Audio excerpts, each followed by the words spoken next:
people are moving.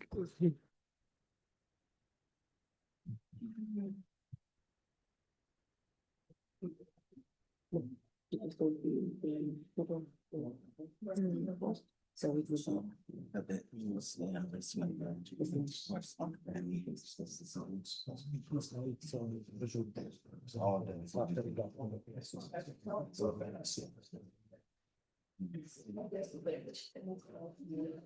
Then it has to be.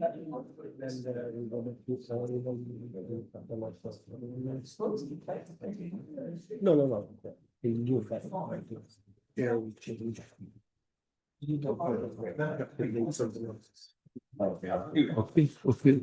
SBC. Yeah, exactly. Okay. صباح الخير جميعا.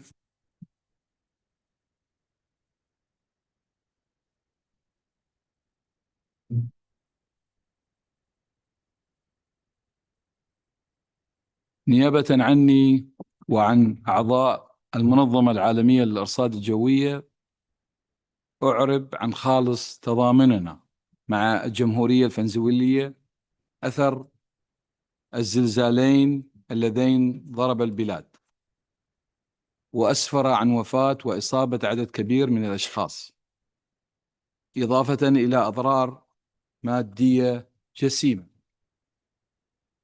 وأتقدم بخالص تعازينا وصادق مواساتنا إلى الأهالي ذوي الضحايا وإلى الجمهورية الفنزويلية وشعبها في هذا المصاب الأليم، متمنين لهم الشفاء العاجل.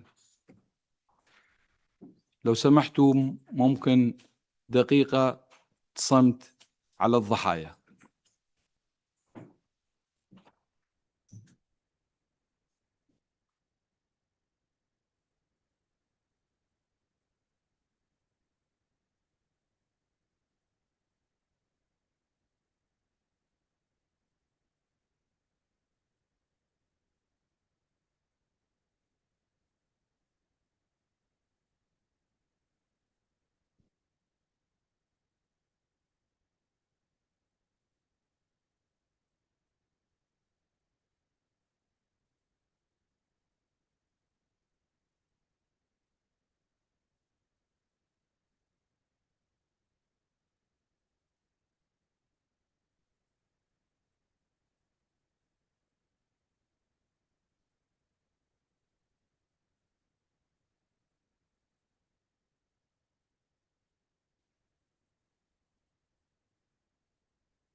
سنبدأ الآن بالبند الأول من جدول أعمالنا لهذا اليوم.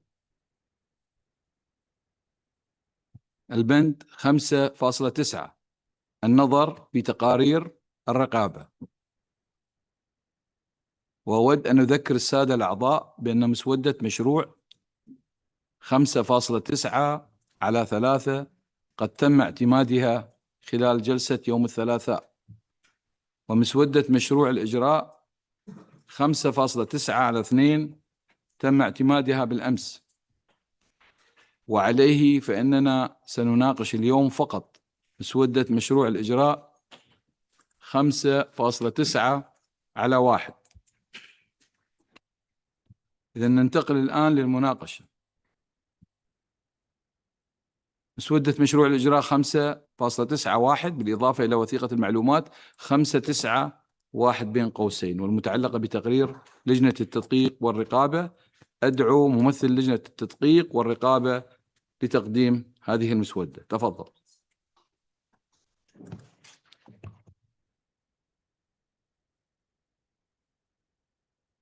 Thank you, Mr. President.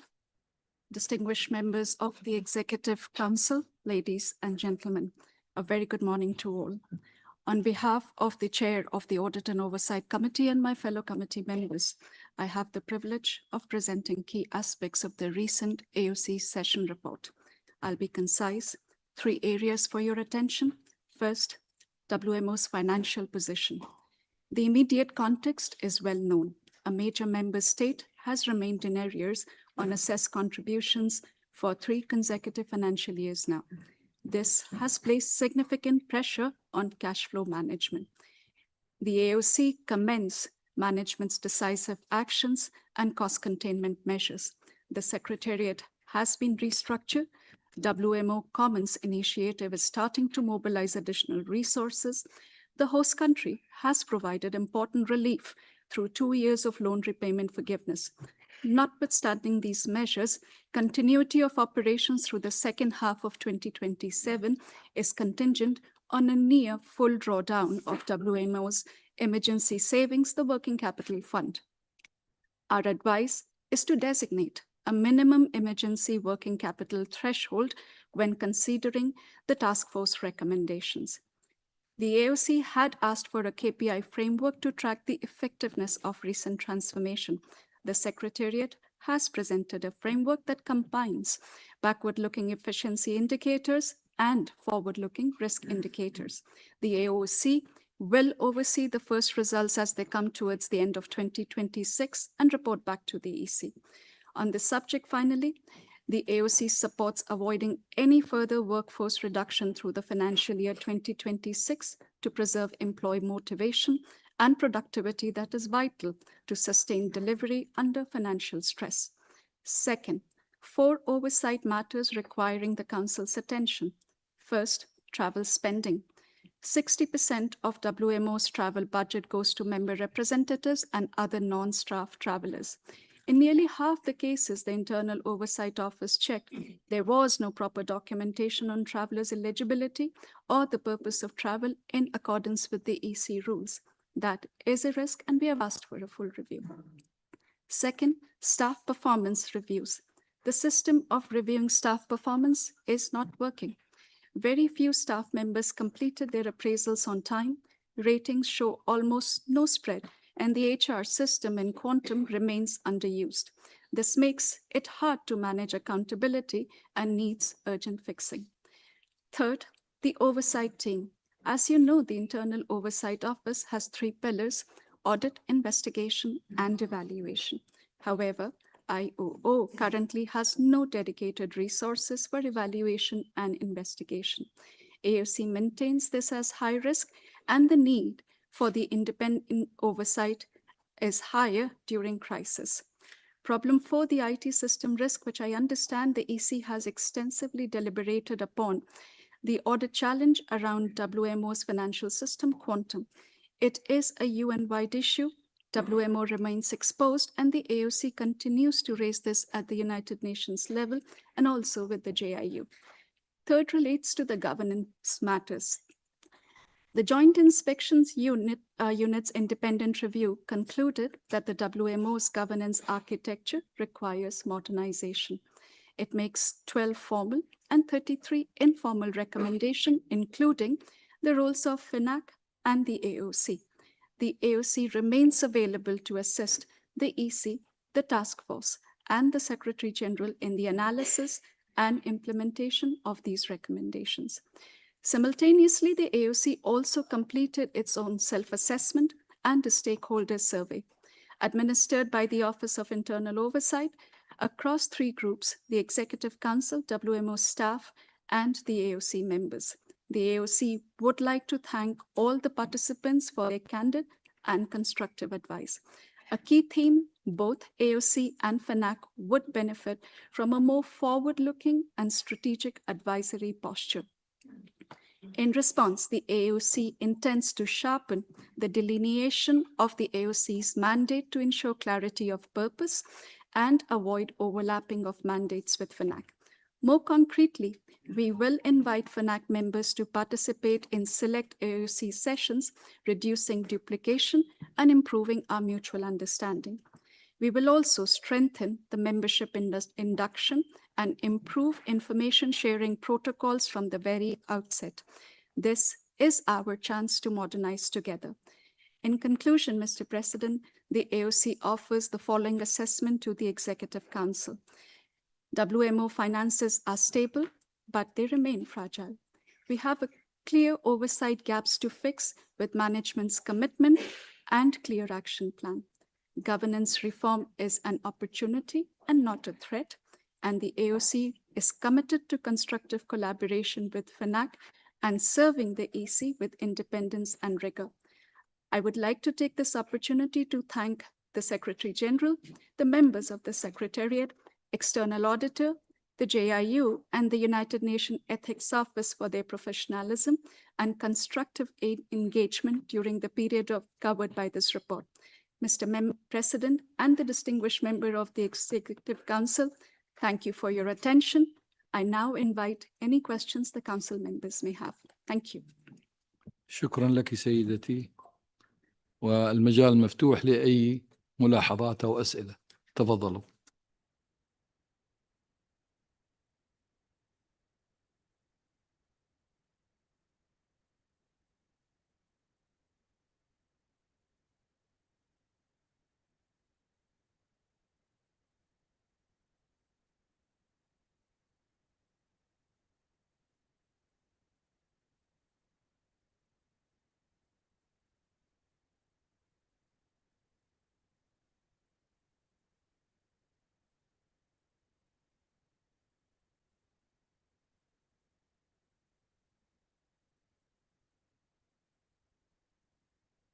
لا توجد أي ملاحظات، وبهذا نعتمد مسودة مشروع الإجراء 5.9/1.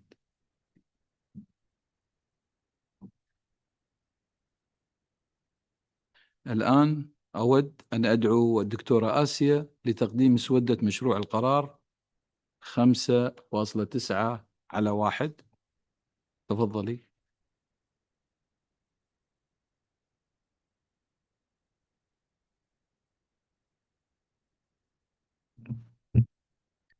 Thank you very much, Mr. Chair. And we can put the presentation on this agenda item. Thank you very much. So draft resolution 5.9/1 proposes a revised WMO risk management policy. Just as a reminder, the current policy dates back to 2014, when risk management was still a relatively new area at the time for the organization. On the next slide, you would see what is driving today's proposal to update the policy.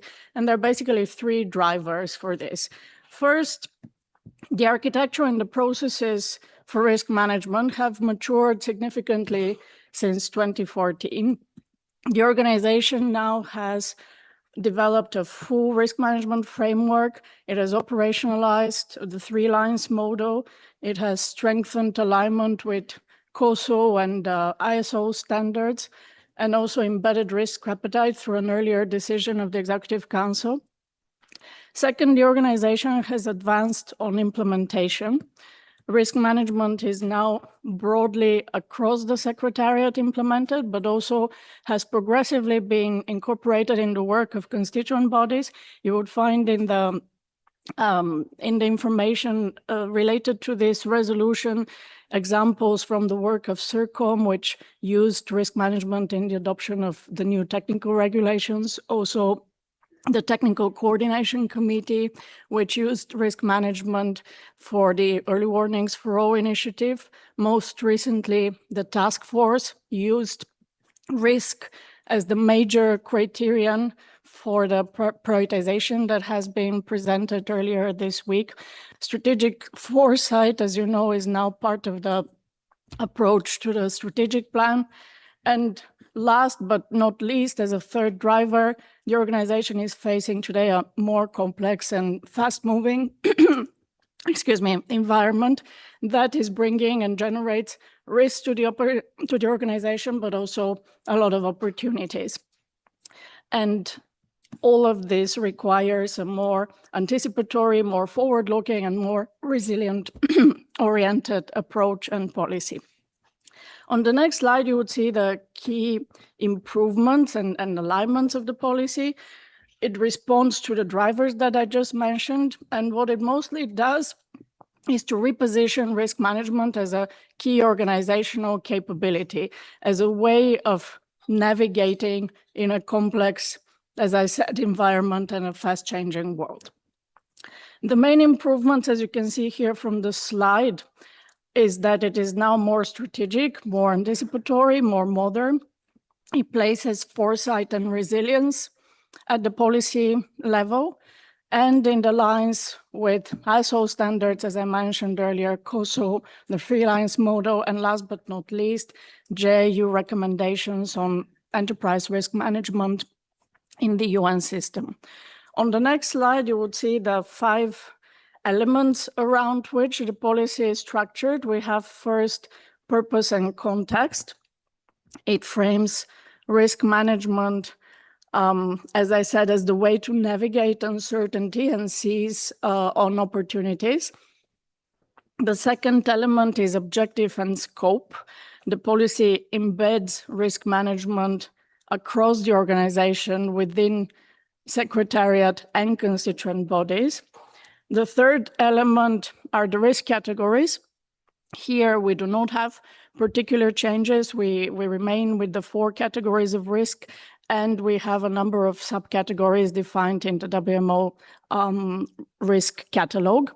The fourth element are the principles, and here the 2 important new principles are foresight and performance, and resilience. And the 5th element is governance, delegation, and reporting. Here, the Secretary General is accountable for implementing the policy and for maintaining the results management framework. The Audit and Oversight Committee advises the Executive Council and the Secretary General on risk management, and the Executive Council approves the organization's risk appetite statement separately for this policy. The reason being that this provides the organization more flexibility to work on the risk appetites without necessarily each time reopening the policy. On the next slide, you will see the main points of the resolution, which is quite simple. It recalls earlier resolutions on the subject. It notes the evolution of WMO's risk management architecture and practice. It recognizes the increasingly complex operating environment, and having considered the advice and recommendation of the Audit and Oversight Committee, which has reviewed the policy before it being presented here to you today, decides to adopt the risk management policy and to consider future updates to the risk appetite statements contained in the earlier EC decision. The resolution also requests the Executive Council and its subsidiary bodies, as well as the technical commissions, regional associations, and secretariat, to further integrate risk management in their work, and the Audit and Oversight Committee to continue to provide advice to both the Executive Council and the Secretary General on the adequacy and effectiveness of risk management. Thank you very much. شكرا لك يا آسيا، والآن المجال مفتوح لتلقي ملاحظاتكم.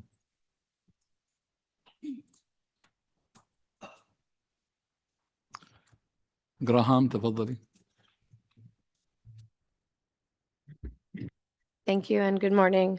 We welcome the revised risk management policy, and we commend the Secretariat for the significant progress in maturing the WMO's risk management architecture since EC 66. We are particularly encouraged by the explicit inclusion of accountability and transparency as guiding principles, and by the structured approach to risk across strategic, operational, financial, and compliance categories.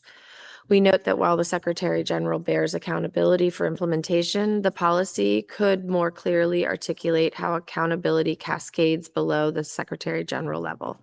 We support the draft We support the draft resolution as written to adopt this policy. Thank you. شكرا لك سيدتي.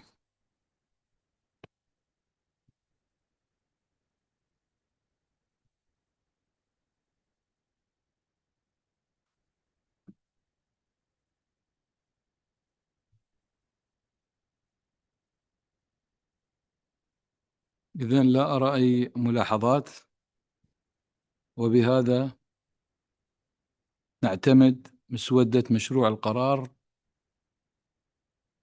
5.9/1.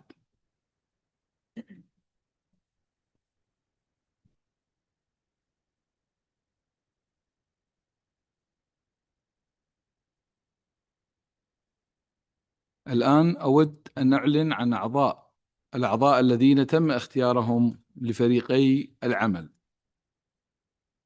قبل ذكر الأعضاء أود أن ننوه أنه ينبغي لأعضاء المجلس التنفيذي المختارين من كل من الفريق المعني بصياغة الخطة الاستراتيجية وفريق العمل المعني بوحدة التفتيش المشتركة التشاور مع رؤساء الاتحادات الإقليمية ورؤساء اللجان الفنية ومجلس البحوث، وعلى رؤساء الاتحادات الإقليمية بدورهم مناقشة هذا الموضوع مع أعضاء الإقليم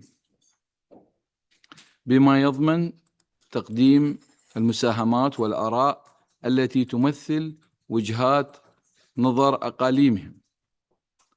وسيتم تقسيم الفريقين بحيث لا يجب على أعضاء فريق الصياغة أن يكونوا أعضاء في الفريق المعني بوحدة التفتيش المشتركة، وذلك لتوزيع المشاركة من الجميع.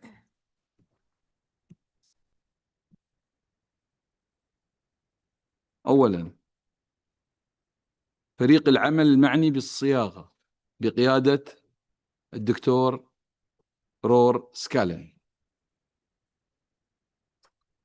بنيادي من الاتحاد الإقليمي الأول، دكتور تشين من الاتحاد الإقليمي الثاني،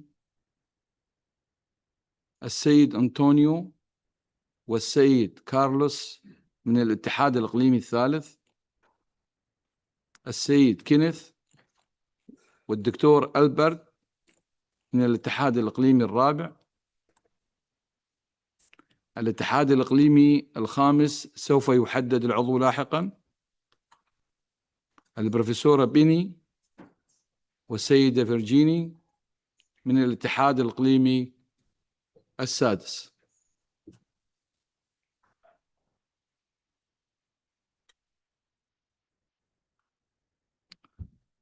ثانيا، فريق العمل المعني بوحدة التفتيش المشتركة بقيادة نائب الرئيس الثاني السيد أوين،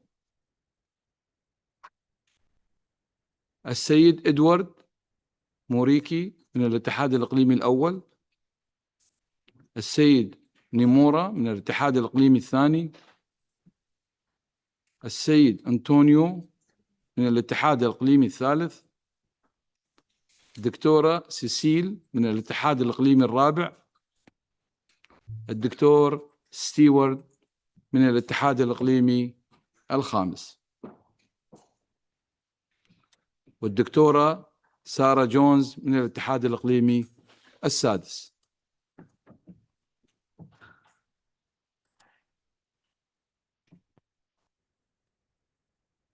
الآن أود أن أعطي الكلمة إلى النائب الثاني للرئيس السيد أوين لتقديم البندين 7.1 و7.2. تفضل.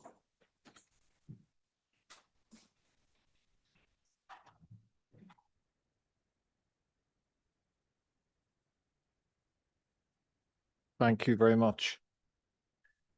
So looking at item 7.1, this item involves, this is the review of previous resolutions of the Executive Council. And this involves one resolution and one document. That's document 7.1, that's review of previous resolutions of the Executive Council.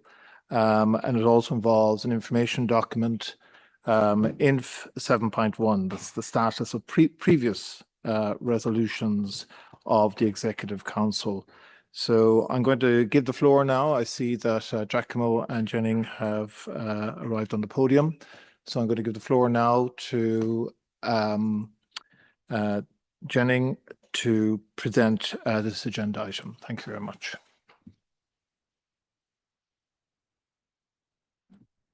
Thank you, Mr. Chair.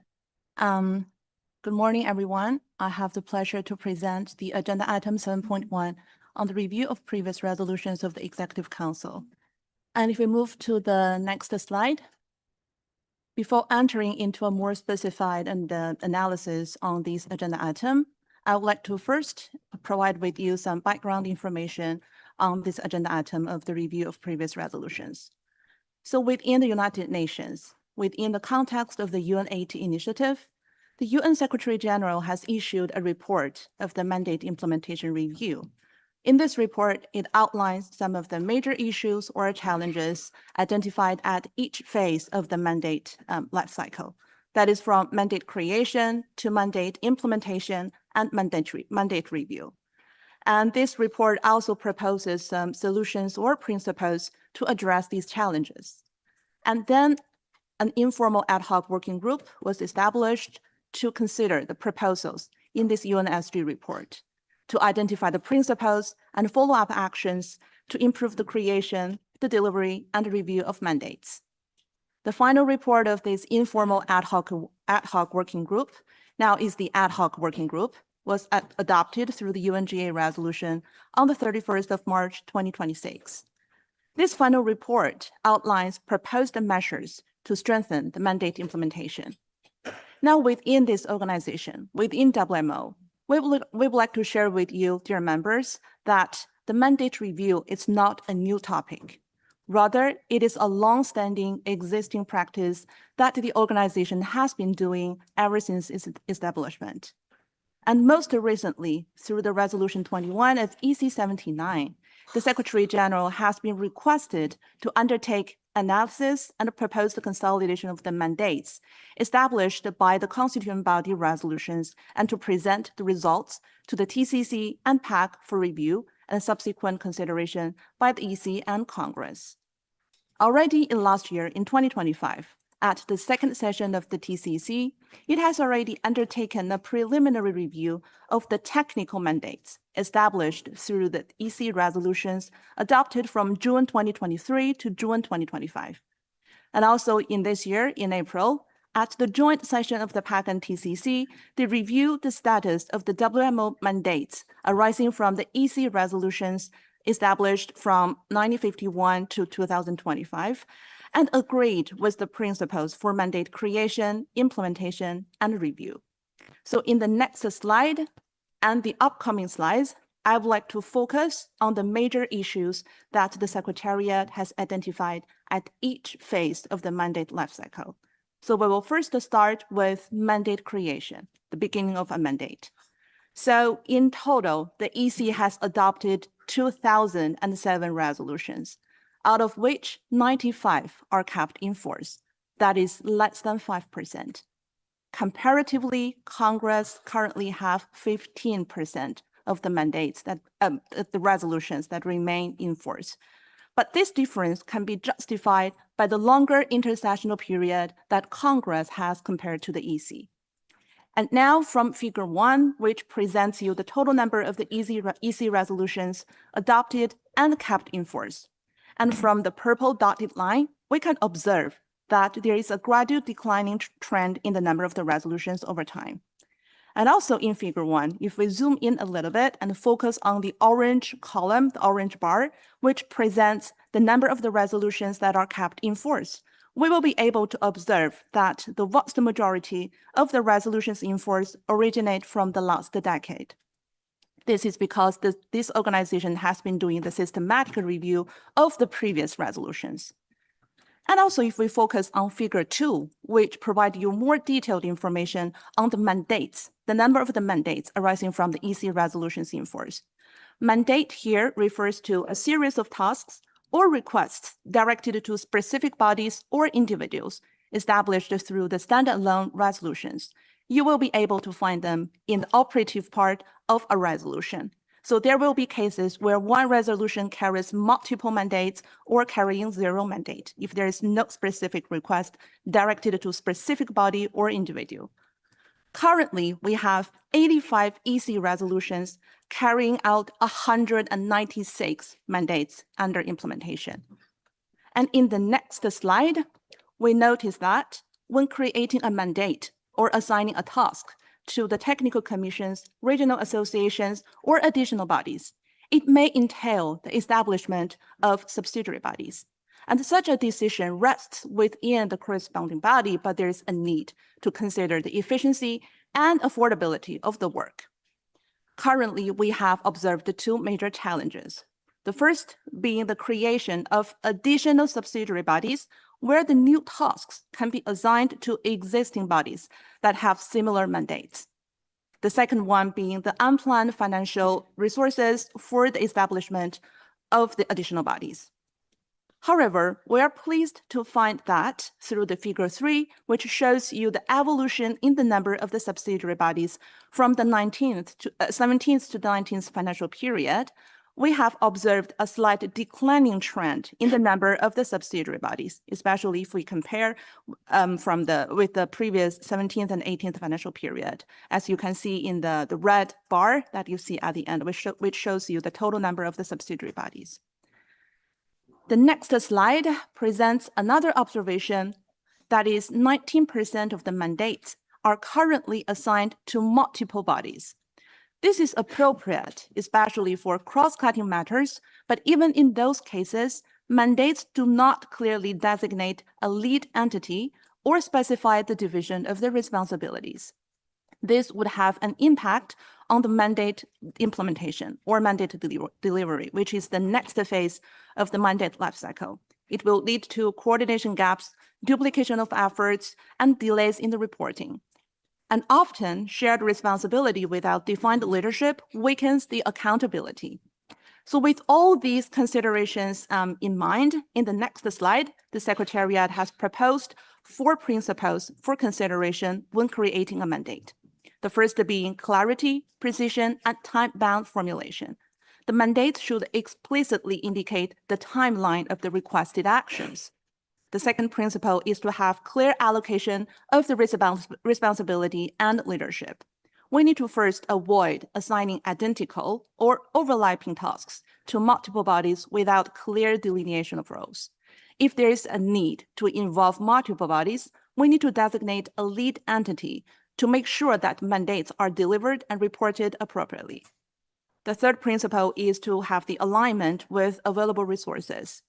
Proposals to establish additional subsidiary bodies should be accompanied by confirmation from Secretary General on whether these new commitments can be accommodated within the existing resources or require additional resources to be allocated by the EC. And also, in this regard, operating plans should be updated when new mandates are created. And the last principle is to prevent from the duplication. And here the Secretariat find out that the review of the online resolution database is necessary to check if there is already an existing resolution in force and already addresses on the same subject matter. So the next slide is the next phase of the mandate life cycle. After a mandate has been created, it's time for us to implement and for the delivery. So the first issue we're gonna look into the mandate delivery is the reporting requirement. What is reporting requirement? Reporting requirement includes the date or session by which a report on the mandate implementation is to be submitted. Currently, we have 79% mandates established without a specified reporting requirement. And this would lead to a potential governance risk, where systematic follow-up on the mandate delivery is limited. And that would potentially lead to the delay and increased administrative burden during the mandate review, which is the next phase of the mandate lifecycle. So in the next slide already, you will be able to find out the number and the length of the report submitted to the EC. Here, the length of the report is calculated based on the word count of these reports. So from the figure 4, we can observe that instead of a strict linear pattern, both the length and the number of the reports appear to have a cyclical variation. But the overall tendency is increasing. This is because these reports normally contain extensive narrative information and lengthy annexes, which makes it not easy to read and to comprehend. But the Secretariat has already realized this issue and has started to take some action to streamline both the format and the content of the reports submitted to the EC starting from 2025, such as to have 2 pages limit on average for each report and to have this report being essential, factual, and precise. So in the next slide, with all these issues bearing in mind, the Secretariat has proposed these 2 major solutions to address these issues. The first is through enhanced reporting on the mandate implementation. We need to first have a clear and time-bound reporting requirements when creating a mandate. We also need to think developing standard drafting guidance for the mandate formulation, including model reporting clauses. And for the report itself, it shall be focused, purpose-driven, and user-oriented that contain only the key information, such as the key issues encountered or any action requiring consideration by the parent body. The second solution is leveraging the existing governance system in the report delivery. In the WMO, we have the Bureau, the PAC, and the TCC, which have positioned them very well to support the review and consolidation of the implementation progress of the mandates prior to the EC, so that we will be able to achieve a strengthened reporting and enhanced oversight, which means the EC will be able to receive a more synthesized and strategic updates on the mandate implementation from the bodies, as well as providing more targeted and necessary oversight to the work undertaken by these bodies.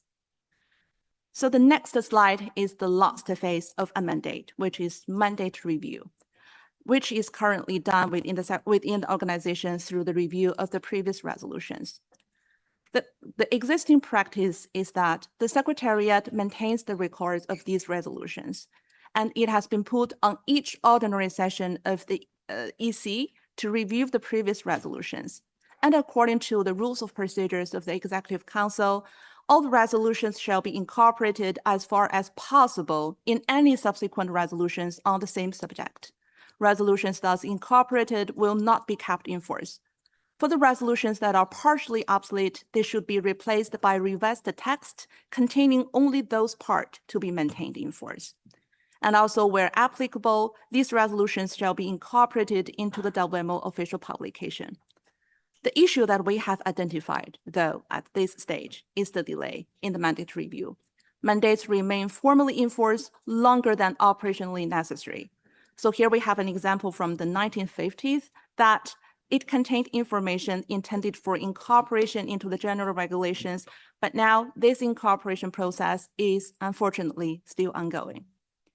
So the next slide, the Secretariat proposes the following 2 principles or solutions try to address the issues that we have identified.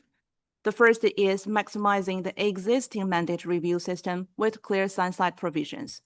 We need to reinforce and fully utilize the EC mandate review framework.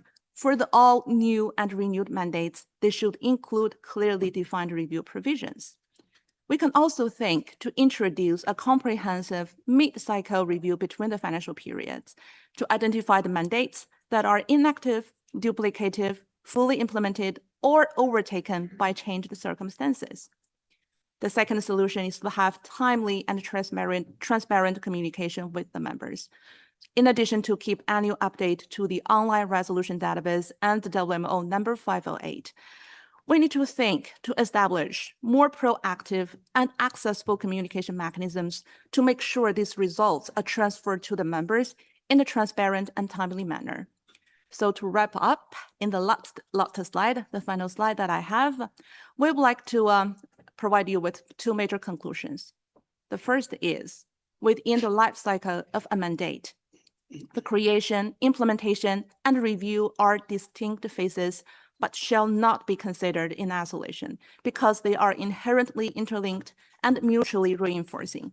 As you can see a little bit from the previous slides, some of the solutions are largely rely on the actions taken at the other phases of the mandate lifecycle. The second is priority. Then what should be the priority for this organization? As we have explained before, the organization has already developed along existing standards or mechanisms to support the mandate review. So instead of creating something that is brandly new, we think the priority should be given on further strengthening and enhancing the effectiveness of the existing mechanism to further support the mandate implementation review and this whole process. So with that, I would like to conclude my presentation. You will be able to find more detailed information on the information document 7.1. I'll stop here. Thank you, Mr. Chair. Thank you very much, Jenny. Next, we turn to the draft resolution. So we might get the resolution up on screen, please. We have had a number of interventions. The document 7.1, within which the resolution is set out, is on its third draft. And of course, it's available on the mini site. So we might put the resolution, draft resolution 7.1/1 on screen, please. And I might ask the Secretariat, Giacomo or Jenning, to talk us through the resolution itself, and then we can come to the interventions.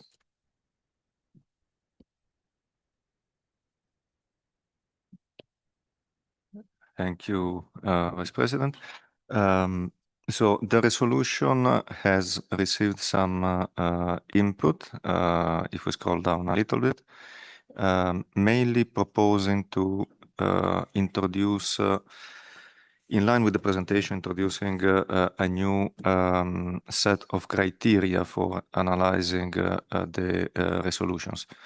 If we scroll further down until the track changes. Thanks. So the proposal by Graham is to add additional monitoring and tracking parameters of resolution. And this, in line with the presentation that we've just seen, would include expected outputs of every mandate, time frame for completion, resources needed, and a clear indication of the alignment with the relevant WMO program. It is then proposed to launch a pilot by the Secretariat on applying these additional monitoring and tracking parameters for, let's say, the oldest resolutions that are still in force. Resolution and decision.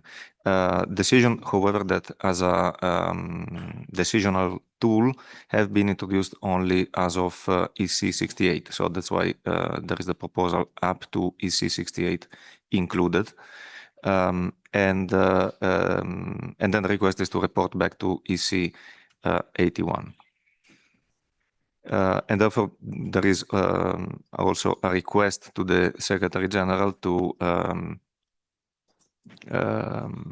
continue with this analysis of past resolution and decisions still in force, and also flag areas where there might be difficulties implementing the related mandates.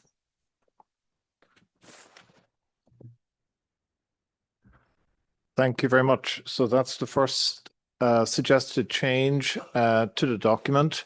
So I might hand the floor over to Graham to outline the thinking underpinning that suggested change. Thank you. Thank you, Chair. This added text calls for more comprehensive information on the status, operational details, timeframes, and other relevant information on outstanding council decisions. We believe that it's essential to have more detailed information on the status of outstanding council decisions in order to ensure adequate oversight, tracking, and monitoring, as well as better management of the key activities of the organization. Thank you. Thank you very much. Right then, the floor is open for any comments or queries or questions you might have in relation to that suggested change.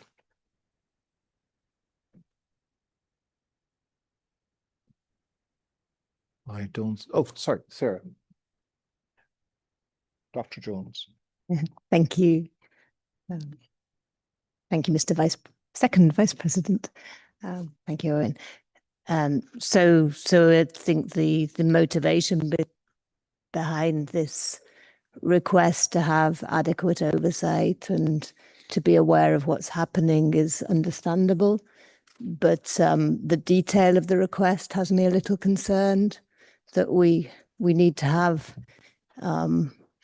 need to make sure that a request like this is linked to the other activities that we have ongoing.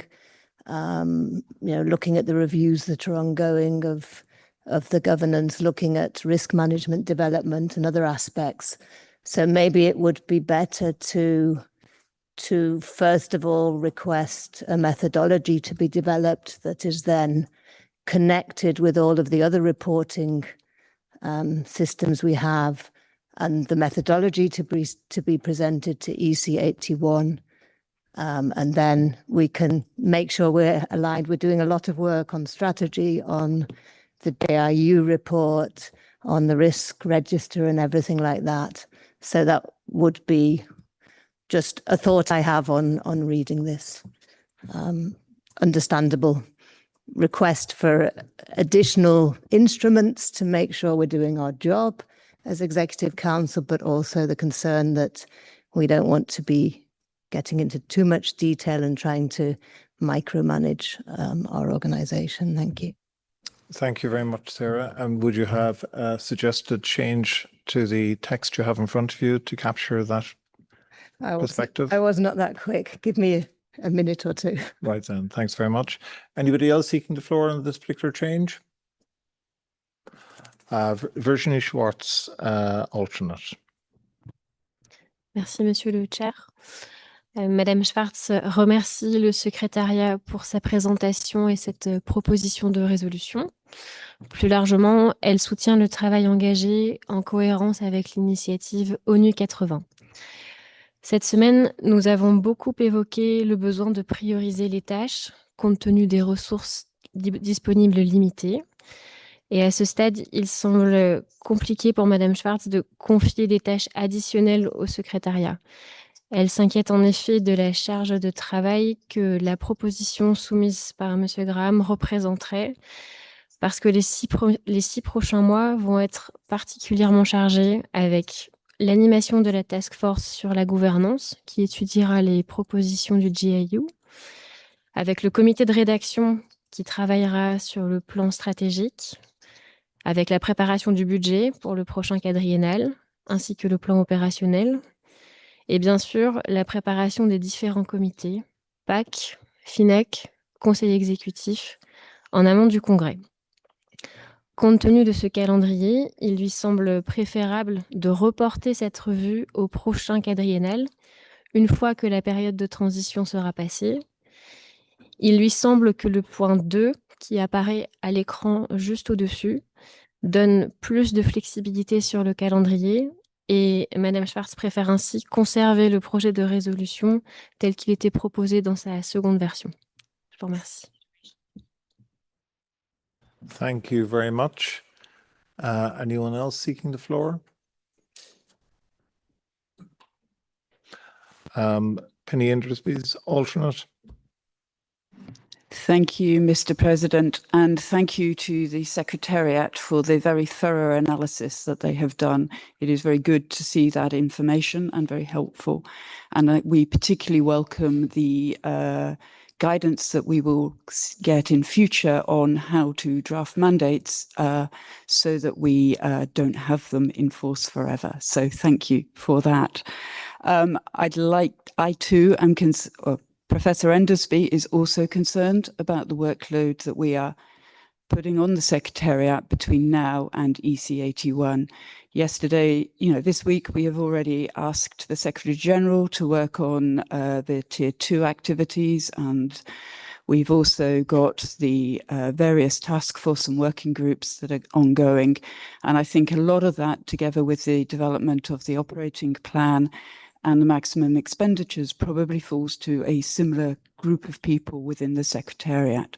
So again, as Madam Schwarz has proposed, we preferred the original draft 2 formulation of this resolution. Thank you. Thank you very much. Roar Scallon. Thank you, Mr. Second Vice President. I would also like to thank the Secretariat for the thorough analysis and very good presentation. And I would like to support the views expressed by Madam Schwarz and Professor Endesby's alternates. Thank you very much. Thank you very much. Over here we have Stuart Minchin.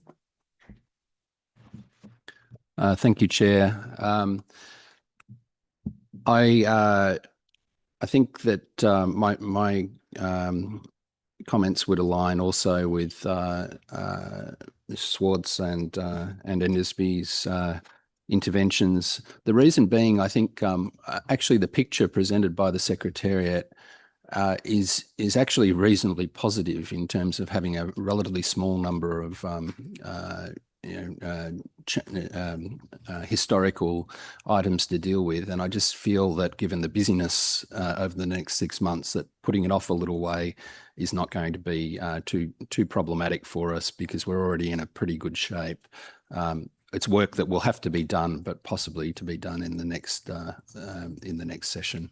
So I'm happy to align myself with the idea of going back to version 2. Thank you. Thanks very much. Albert, your flag is raised.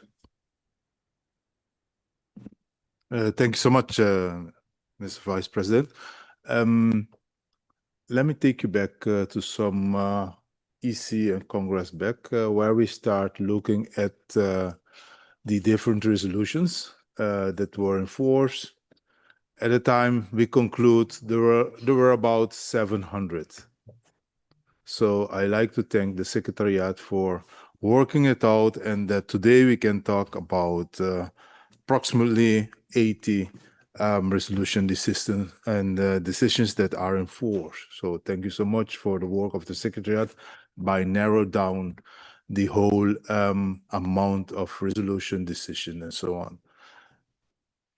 So where do we have to start? It was shown today that we're looking at the cycle of the resolutions, the decisions, and that we would like to monitor the progress and when they are implemented. One addition idea that I will see here, that before we start monitor the development, the creation, and so on, it is important first to have some criteria. Do we need a new decision? Do we need a new resolution? Does it align with the working programs of the WMO? So in order to first develop it, there I think we have to find a way to narrow down the amount by putting there a criteria at the start. So I will be adding to the third part number that the advice to Graham has said is actually not only to add monitoring and tracking parameters, but in the design criteria before you start designing a resolution or a decision. So to add to that phrase, I think it is actually important that we have to continue to work on narrow down the amount of decision, because that will help assist all of the different constitutive bodies. So in that sense, I will say then to add additional criteria to develop or to create and monitor and tracking parameters for the resolution. Thank you so much. Thank you very much, Albert. Cecile, see you. Thank you very much, and good morning, everyone. I just would like to add my voice to those who have requested to return to version 2 of the document. The Secretariat has presented a compelling analysis, as well as a compelling way forward in terms of how we should draft resolution and monitor them in the future.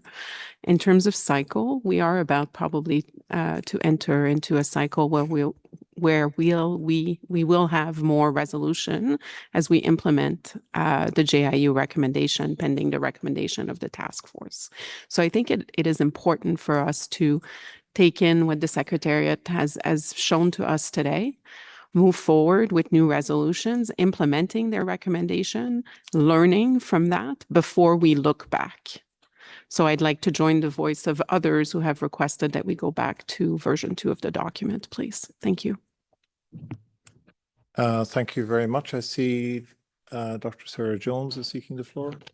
Yes, thank you. I think hearing the arguments that have been made for returning to the original version are very compelling, and just talking about all the work this would involve and thinking about what we have to do by Executive Council 81 and by Congress. I think this is something that can be discussed at a later date. Thank you. Thank you very much. Apologies. Stefan, the floor is yours. Thank you, Vice President. Also, I would like to really express my sympathy and the importance of the work to provide better oversight of our mandates. I think this was a very informative presentation, so thank you very much to the Secretariat. I also believe that we need here an integrated assessment. We need to look at the mandates and decisions, but also at the other risks that were discussed in the previous presentation, also earlier this week. Considering that we need an integrated assessment and also an integrated design of a process to actually do that, I believe that needs quite some attention and time to do that properly. Given the urgency and the relevance of the many other topics that we were discussing this week and the upcoming busy agenda with the preparation for Congress, etc., I doubt that this suggested decision to do this now till EC 81 is probably not realistic and would deviate time, energy, and resources away from other urgencies and very relevant topics. So therefore, I would like to propose to return to the original text. Thank you. Thank you very much.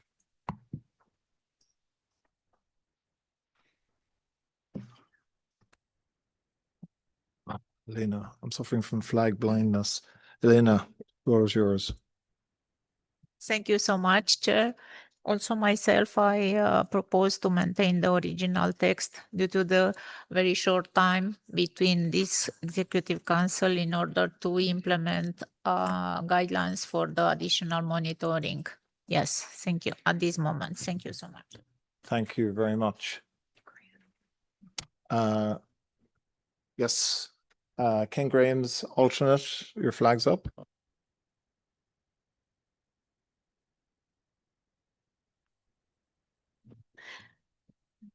Thank you. And we appreciate the interventions around the room, as well as we understand that there is a workload implication for the Secretariat in this added text. As another option, would it be possible, because we understand that the Secretariat has some ongoing discussions on methodology, would it be possible to request that the Secretariat provide a presentation on the latest thinking on this methodology at EC 82? That may provide some additional flexibility, but also ensure that the work progresses. Thank you. Thank you very much. So that would involve giving, just to restate what you said, is giving a presentation on the methodology at EC 82. Very good. And that would involve, I suppose, reverting back to a draft 2 and somehow capturing that particular request. So we might put draft 2 on the screen so we can remind ourselves of that particular draft. So I can ask can I ask for that draft to be put on screen? We're doing that now. Thanks.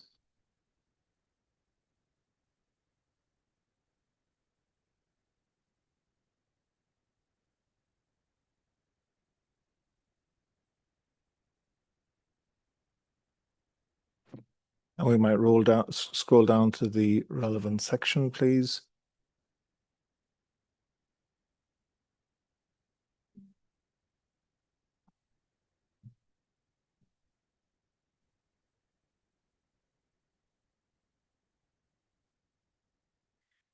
Okay, and is there a suggested change from Ken Graham in relation to the proposed approach that you've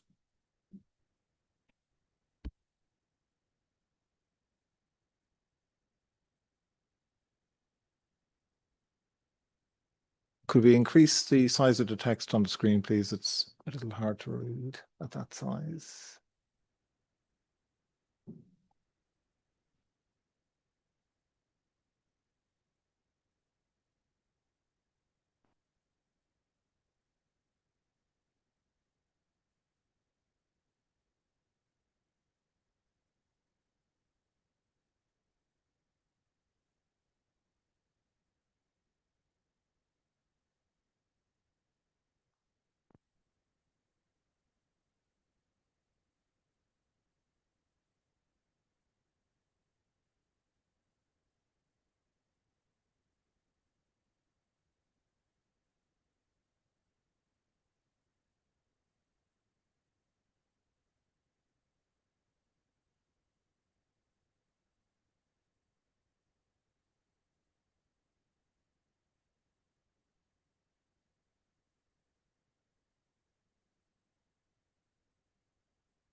If I might just take the floor for a second, we've just had a discussion here in relation to the proposal from Ken Graham, and the suggestion is to take the text from draft 3 and top and tail it to make a reference to presenting the methodology at EC 82.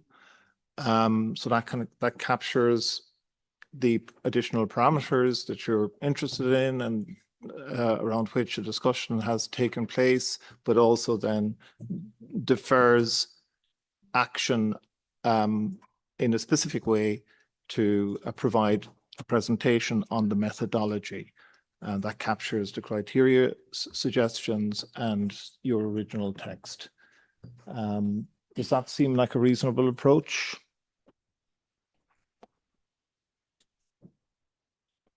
So we might ask the Secretariat to modify the text in that fashion. Okay, that seems to be, so if I could ask you to revert, could we go back to draft 3, please? Because we have 2 more interventions to go through. Thank you very much.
Thank you very much. So we have that modified text there. Thanks very much to the Secretariat. I'll just read it out.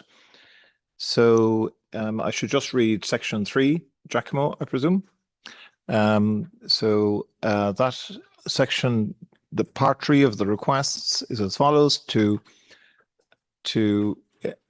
add additional monitoring and tracking parameters of resolutions of the Executive Council in subsequent reviews of previous resolutions, including expected outputs, time frame for completion, resources, as well as the indication of alignment with the relevant WMO programs, and to present a methodology to EC 82 I'm not sure that language actually fully captures it, but I think what we might do is we might go away and try to modify the language to ensure we fully capture what we're intending to do, and we move on to the next intervention. So that'll give some time to the Secretariat to put your thinking hats on and to fully capture the concept we had in mind beforehand. Right, next we might move on to the next intervention, which was from the President of Region Association 2. So I might ask Giacomo or Jennings to point that out to us, please, in the document. Yes, thank you, Mr. Chair.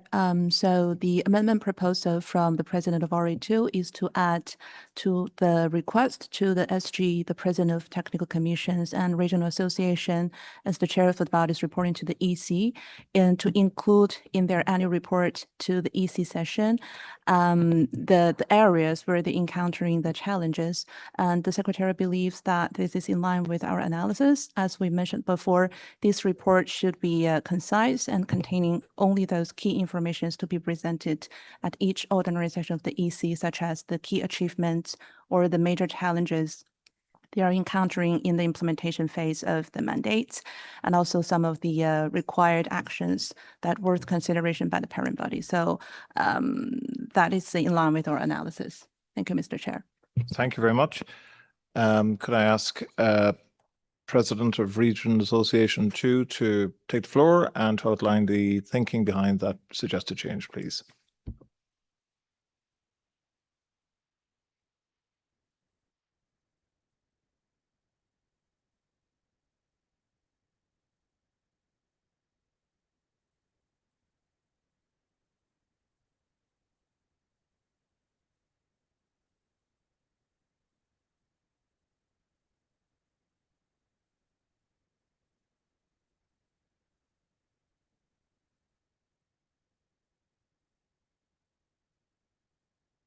I can see that President Regional Association 2's advisor is online, perhaps. دكتور أيمن غلام. Yes.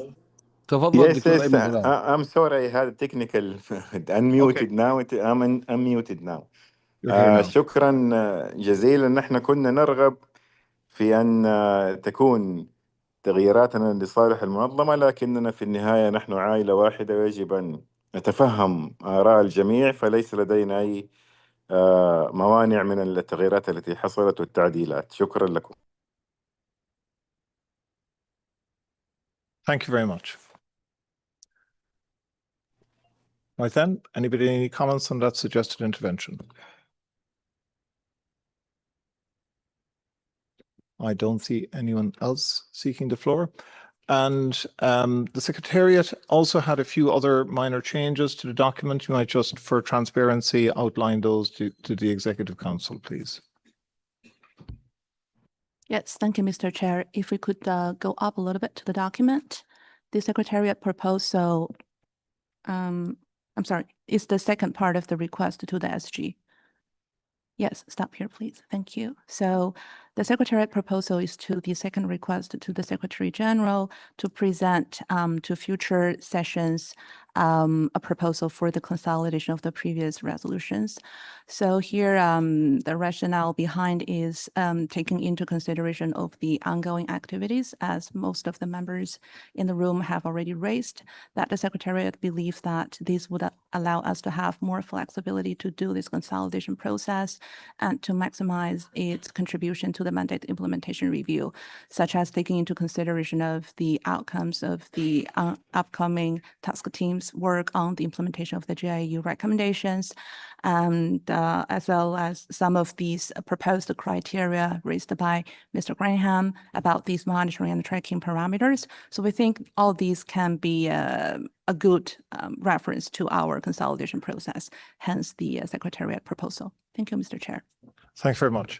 So back to request number 3. So I would be suggesting the following. So if we could maybe go to the start of that sentence, and I'm going to try to perform online surgery here. So we might start with that sentence, which starts at to add additional monitoring. So we might get rid of to add additional, please. Delete. Thank you very much. And then we might, just before monitoring, type in the following. To present a methodology to EC 82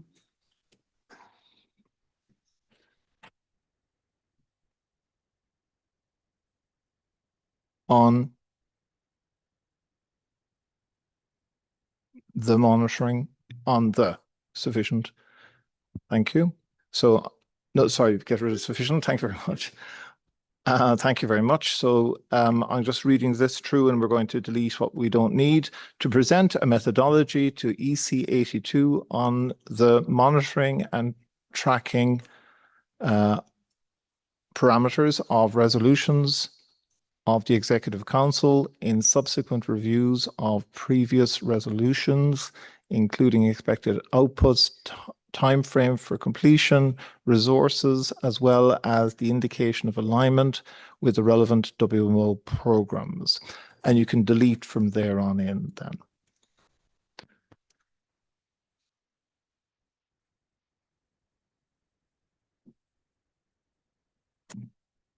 Sarah Jones is seeking the floor. Thank you, Owen. I just suggest adding to present a methodology to EC 82 on the potential. So after the for adding, and then for, so, and then adding right after the for. Yep. Thank you. Thank you very much. Anybody else seeking the floor? Albert, floor is yours. Yes, I already mentioned before, Mr. Vice President, I would like to add the creation, because if we will be able to present methodology for monitoring, it also will be good. Before we start monitor the resolutions, we have to develop some methodology for the creation of the methodologies. So there is where we will be able to reduce the amount of resolutions. So I will be able to give you the wording for it, to present a methodology to the EC 82 on the potential for adding, I think, the creation, monitoring, and tracking parameters.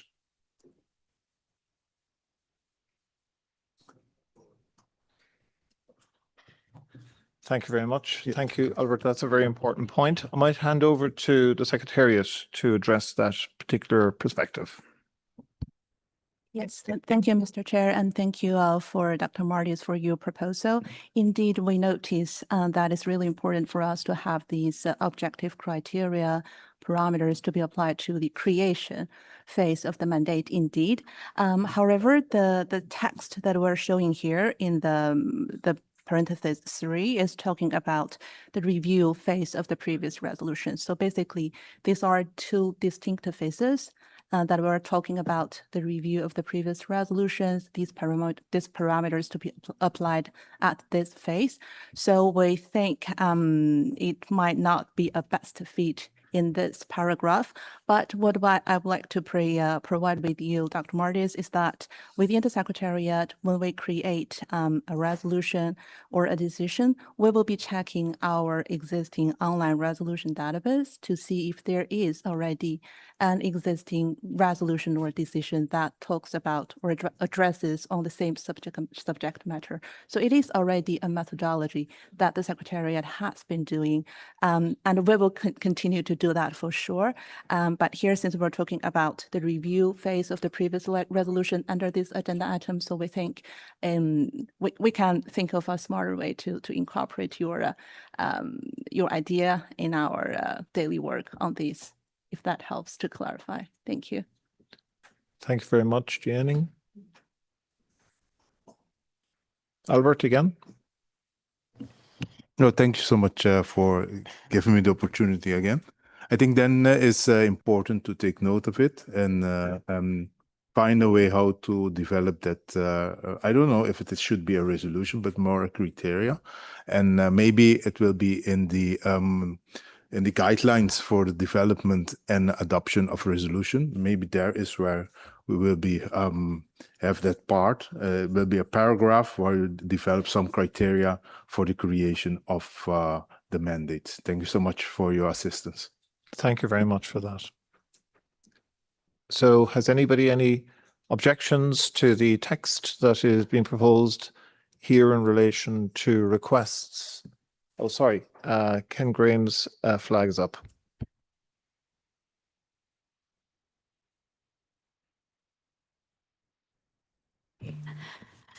Thank you, and apologies for coming in again. On the suggestion of adding, I'm just looking for the text, the potential for, I just would request clarification from the Secretariat. We understand that the discussions on this methodology are already underway, so I don't know if that's actually the most accurate characterization of the status. Maybe we could say the proposed methodology or something like that, but just would request some clarification on status of the development of that methodology. Thank you. Over to the Secretariat.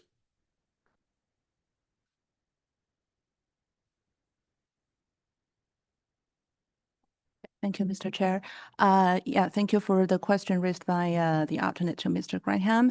Well, actually, yes, we haven't had these parameters, these additional objectives put in place right now, because this is a proposal that we just received from Mr. Graham. So for me, that is not something that we currently have in place. Thank you. Thank you very much. Did I see your flag, Dr. Jones? Yes, I usually leave it up, so I put it down too quickly. Thank you, Mr. Vice President. I think to present a proposal for a methodology, so to present and then proposal for and then delete. Yeah, to present a proposal for a methodology on. So just delete the potential for. It may not be wonderful semantics, but I think it gets the meaning there. Thank you very much. Seeing nodding. Right then, I'll just read the text that's in front of us and we'll move to a decision then on this particular resolution. So requests 3 reads as follows: to present a proposal for a methodology to EC 82 on adding monitoring and tracking parameters of resolutions of the Executive Council in subsequent reviews of previous resolutions, including expected outputs, time frame for completion, resources, as well as the indication of alignment with the relevant WMO programs. Right then, I don't see anyone seeking the floor. So I'm proposing that the Executive Council adopts this resolution. That is to say, resolution 7.1. Thank you very much. And thank you.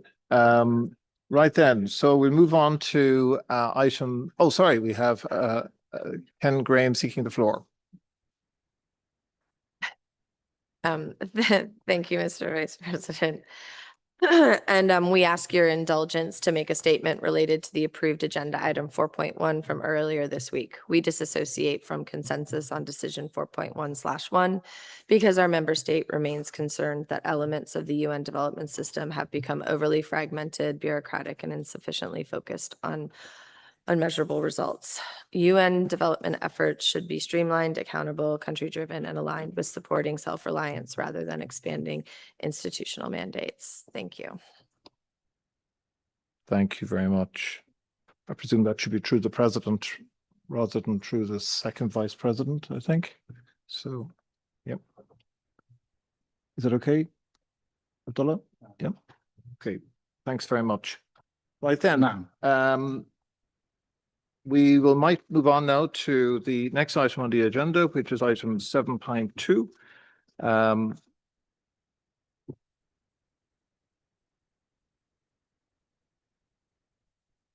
I have.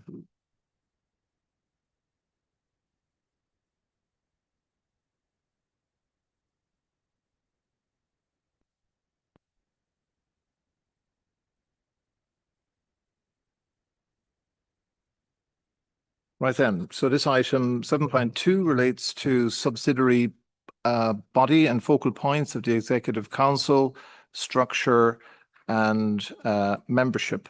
And this is this is outlined in document 1, which I think is on draft 4 at this point on the mini site.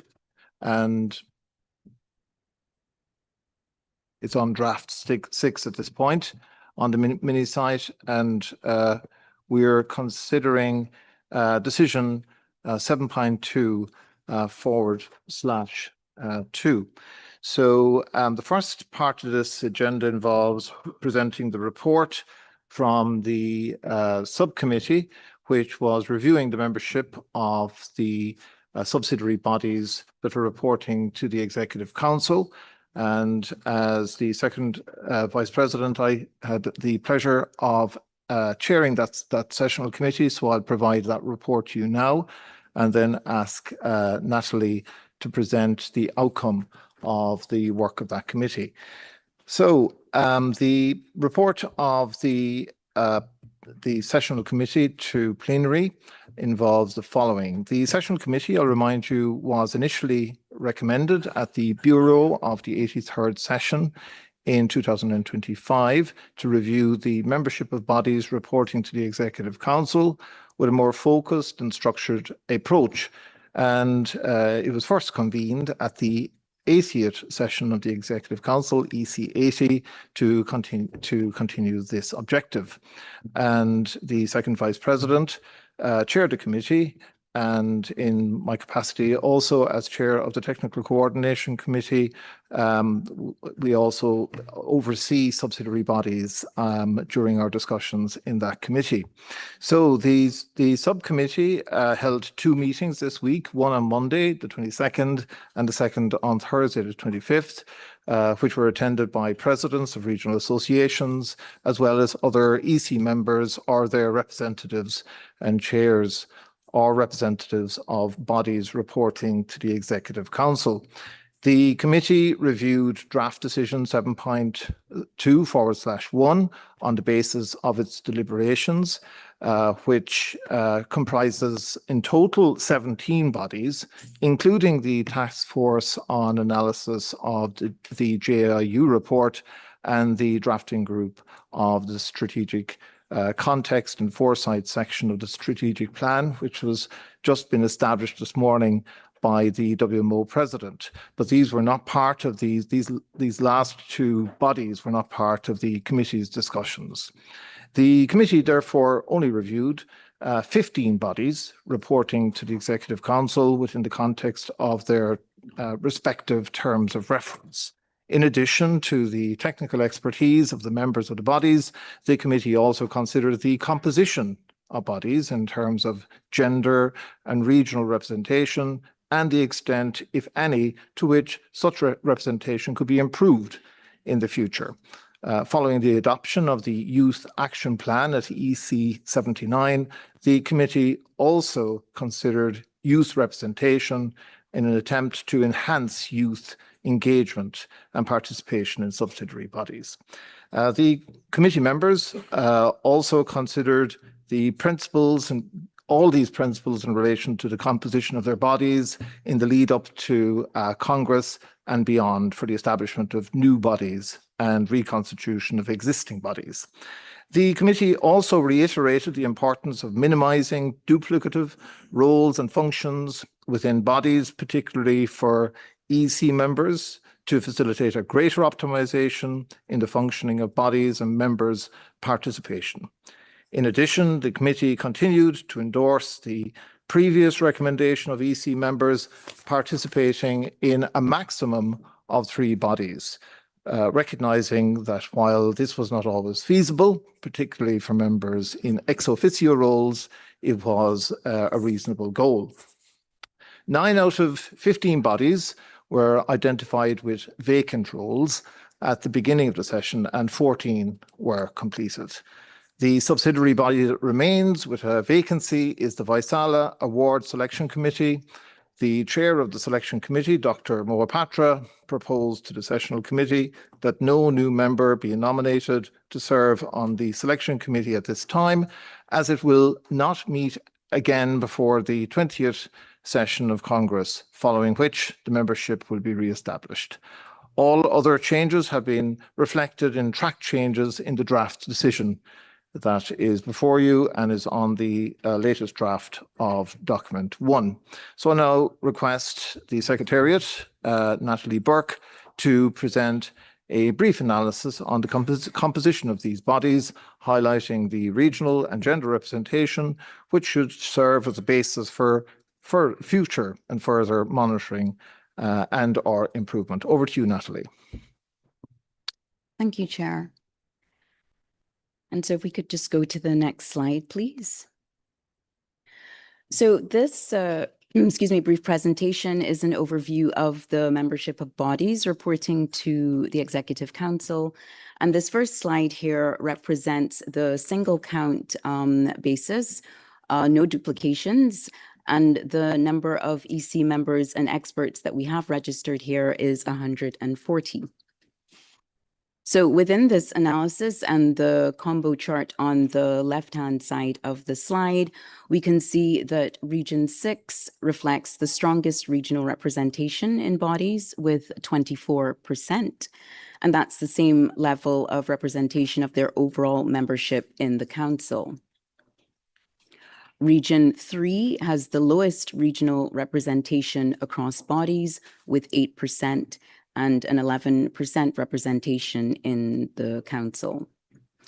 Our partner representation is reflected at 6%, and here we haven't assigned a regional attribution to partners so that we ensure a more standard neutral representation for their composition.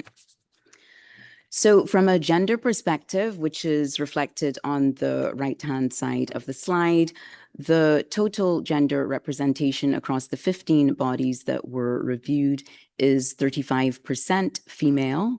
And although this is close to the 40% target of female representation within the Gender Action Plan in bodies, there is still room for improvement there. If we could go to the next slide, please. So this next slide, the analysis was considered from a multiple count perspective of both EC members and the experts. And it does not include the task force on JIU or the drafting team on the strategic plan, as we heard that was established this morning by the president. So for the review of the other 15 bodies, starting from the left-hand side of the page with the pie chart, we can see that there are 193 roles that have been recorded as occupied, with 53 duplications and 1 vacant role, as the second vice president elaborated. And so this is the representing the scope of the 140 EC members and experts that were previously mentioned. Moving to the middle part of the slide, among the 37 EC members that we have, there are 24 members that have multiple roles, 9 that have single roles, including 5 following the completion of the task force for the modification of the strategic plan. We also have 4 members that prior to the newly established task force and drafting group had no role since their designation in October 2025. So with the recommendation of a maximum of 3 roles for EC members since last year, at the point of the sessional committee's last meeting yesterday, that trend did appear to be relatively steady, with the same number of EC members holding 3 and 4 roles.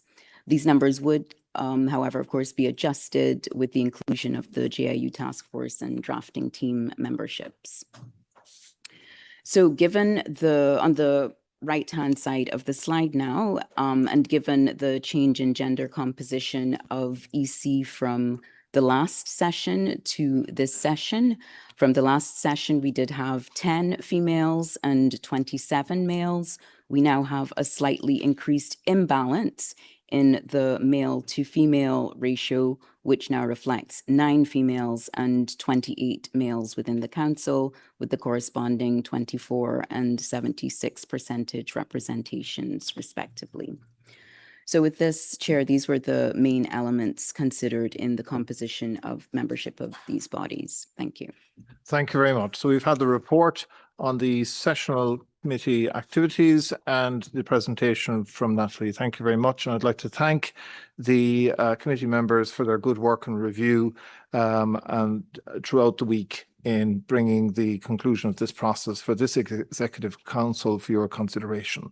So right then, has anybody any comments on the draft decision, which is in draft 4 of document 1, before we move to decision?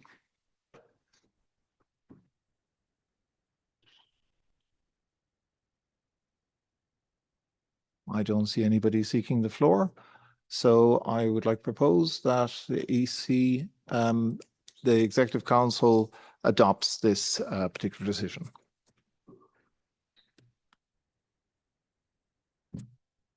So the decision has now been made. So I'll hand over to the President. Thank you very much.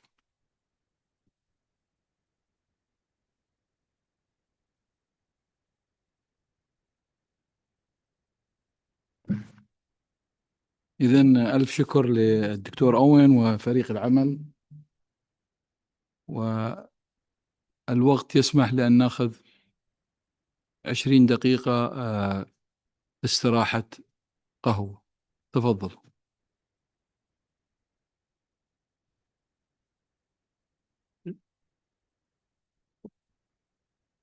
We're just left with the dates of the next session.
And because he came in and he said, I just saw something. And I thought it was the street. It's like,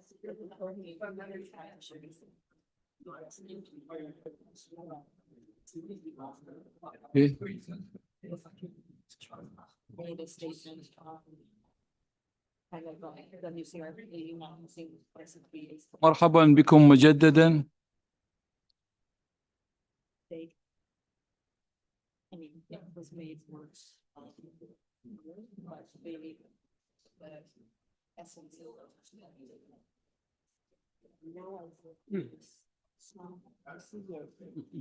They don't want to go home, huh? Yeah, they do. They are happy being here. Yeah.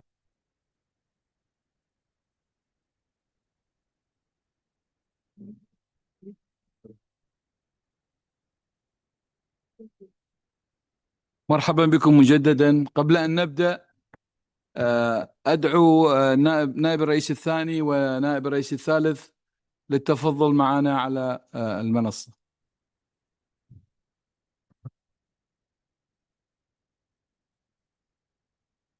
إذا نائب الرئيس الثاني ونائب الرئيس الثالث ممكن التفضل معنا على المنصة.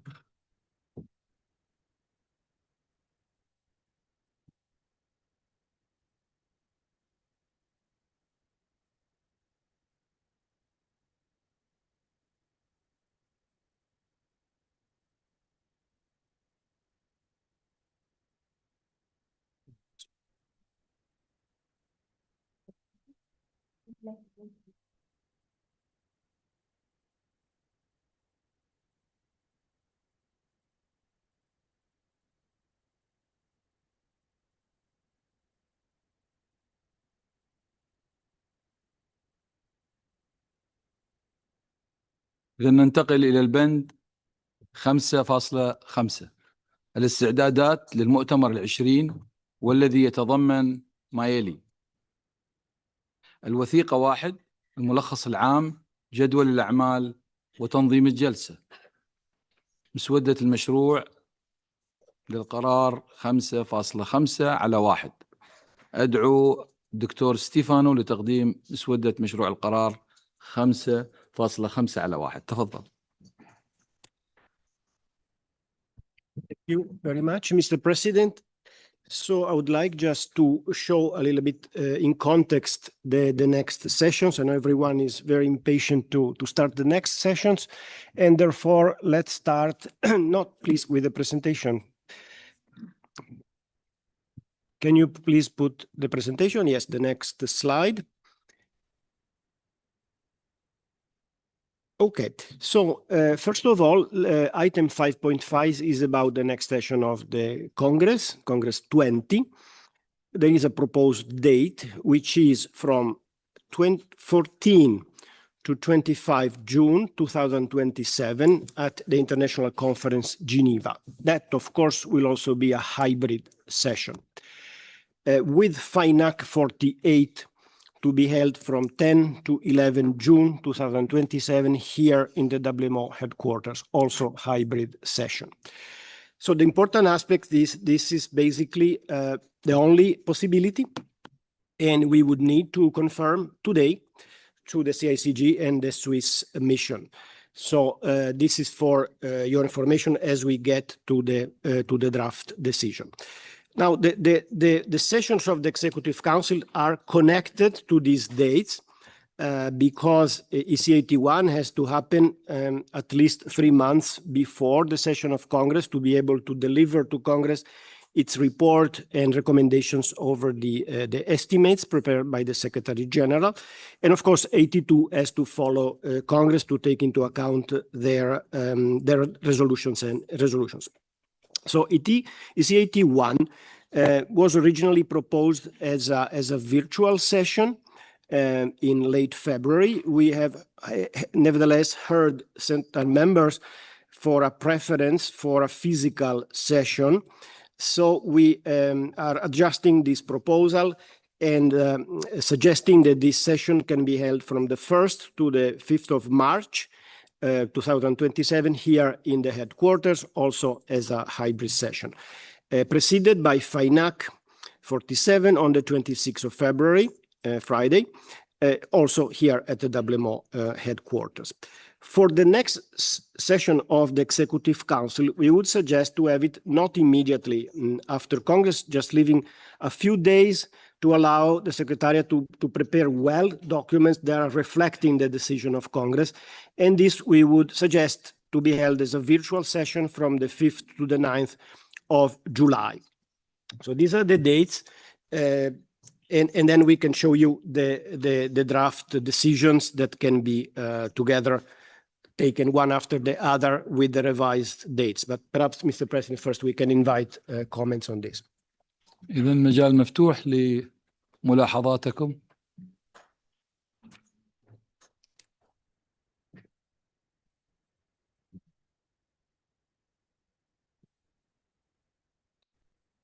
تفضل ستيوارت.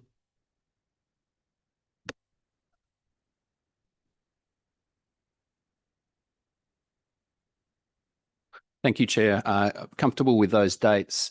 Just like to note, particularly with the virtual session proposed in July, running virtual sessions for EC of 3 hours a day meeting time is fine, but can I please request on behalf of people in Region 5 that the timing of those 3-hour sessions be mixed up so that everyone shares an equal load of late nights during the 2-week period, because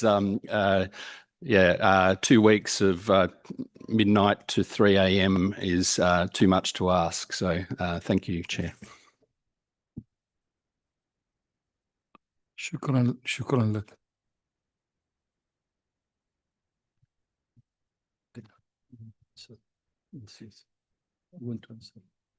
Yes, let me confirm that yes, we will adjust those hours for an equal share of pain across everyone. Yes.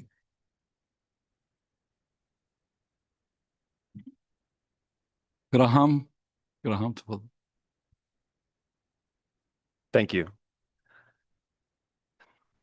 Dr. Jacobs and I, along with Ken's delegation, were here this week to confirm our commitment to this organization.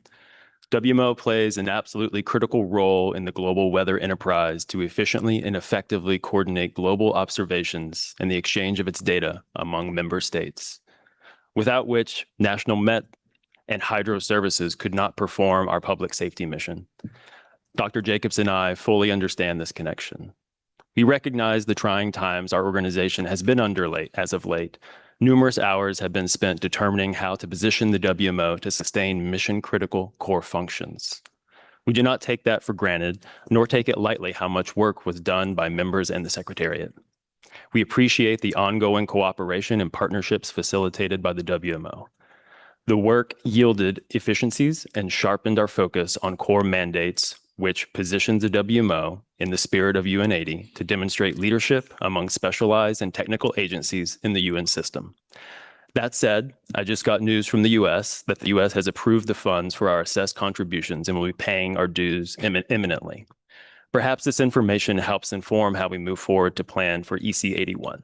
We see hybrid EC meetings as more effective at getting our important work done and to prepare for the next WMO Congress. We support the proposal. Thank you.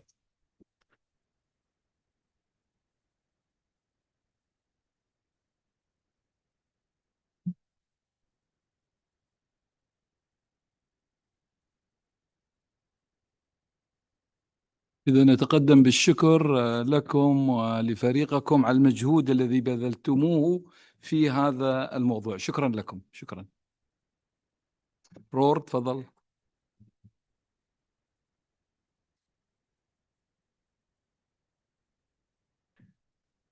Thank you, Mr. President. A small detail compared to the previous announcement. Have you coordinated the dates for Congress 20 with the other international organizations, in particular ECMWF? We have contacted both UMETSAT and ECWF, realized that there is no conflict with UMETSAT, and informed ECWF that this is basically the date that Congress will meet so that they can adjust the dates. Thank you. Nimora?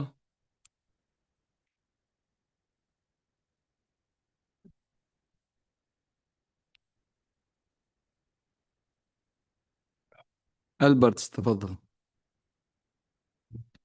Yeah, thank you, Mr. President.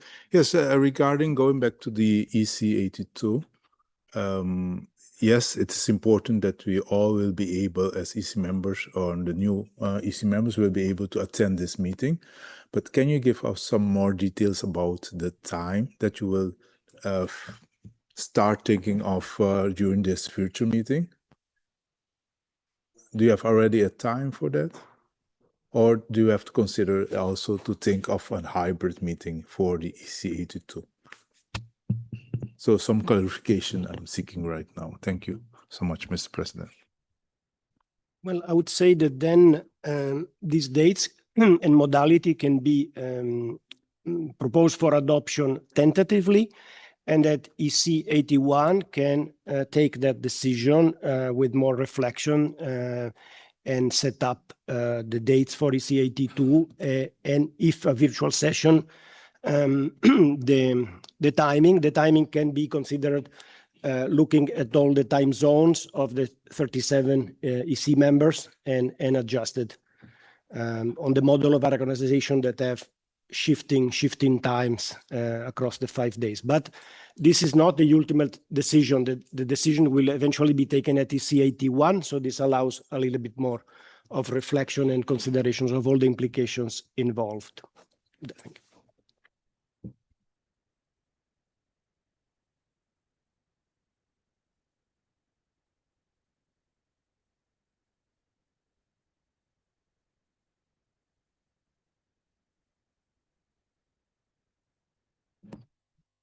إذن لا أرى أي ملاحظات، وبهذا أكرر أيضا على الأمانة العامة التنسيق مع الجميع لتوفير أفضل وقت للاجتماعات.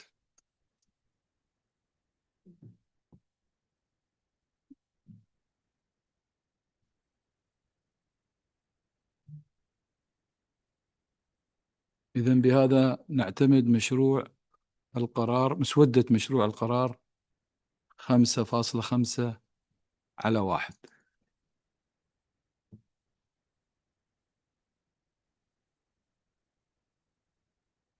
لا يوجد أي ملاحظات، إذن نعتمد. ننتقل الآن إلى البند 8 من جدول الأعمال، التاريخ والمكان والبنود المؤقتة لجدول أعمال الجلسات المقبلة للمجلس التنفيذي، والذي يتضمن ما يلي: الوثيقة 1، الملخص العام، جدول الأعمال وتنظيم الجلسة، مسودة مشروع القرار 8.1/1. أود أن أدعو ستيفانو لتقديم مشروع القرار. تفضل ستيفانو. You have before you the latest draft with the dates that were originally proposed, and that we have suggested a slight postponement of EC 81, again, given the deadline for the availability of documents. That would be a little easier having just 1 week beyond that. May I ask if this conflicts with any other commitment, in the sense having a session from 1st to the 5th of March 2027 is conflicting for anyone, for any reason, so that we can have a full EC. That's, I think, before making that decision. And then certainly 82nd session, we would need to note that it's tentatively we would need to include that adverb there. إذن المجال مفتوح لأي. So I would suggest that the dates are revised as 1 to 5 March at the WMO headquarters.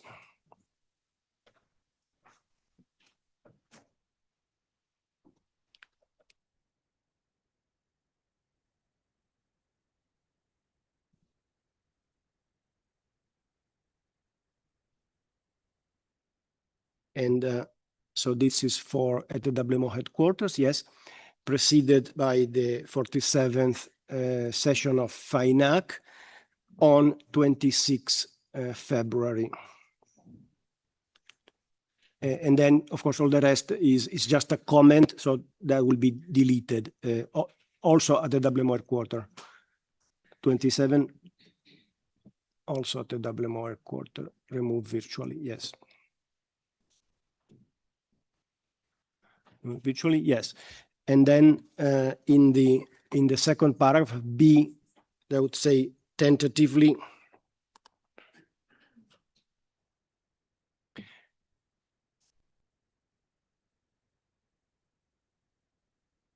EC 82, comma, tentatively in paragraph B.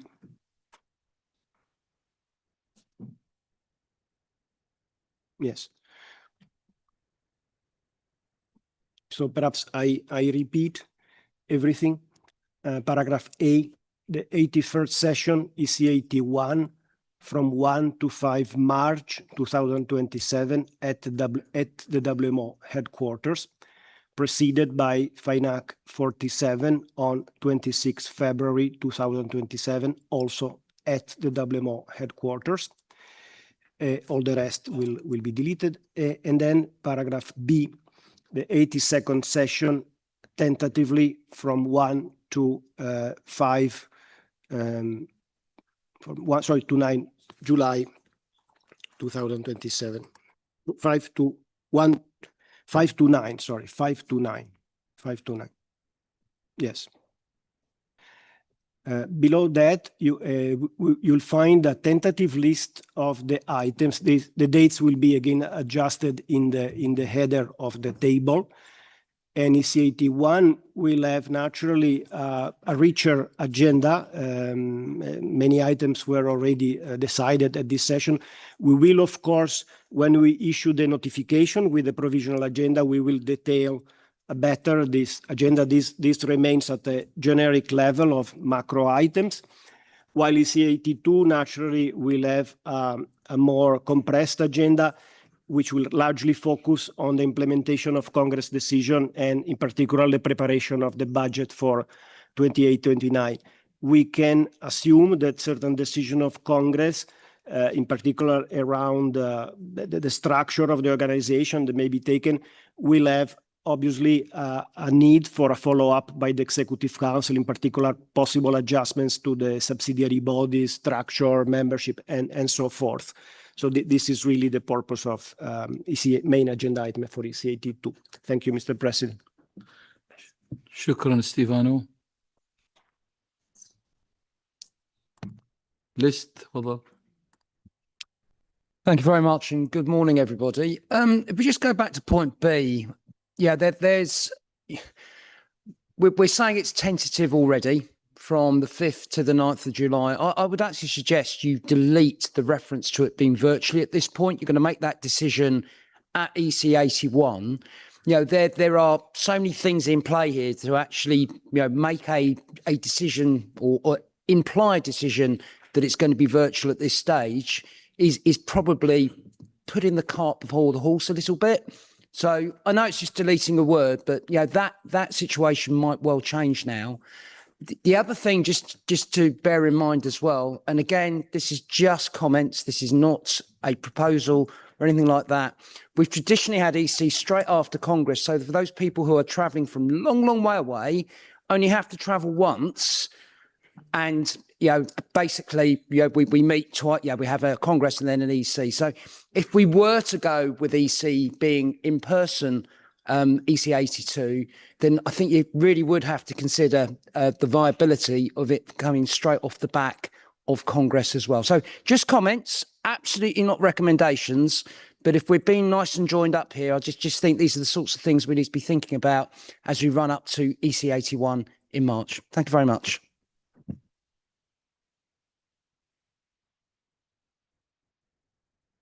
بني تفضلي.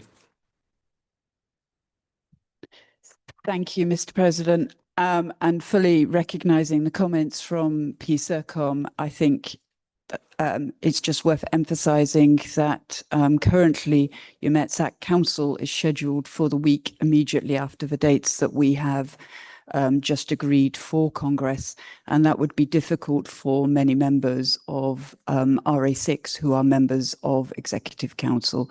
So please can I ask that you coordinate with UMETSAC if there is a decision at some point to bring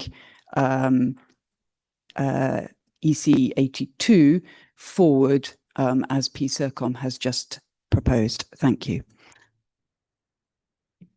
شكرا لك.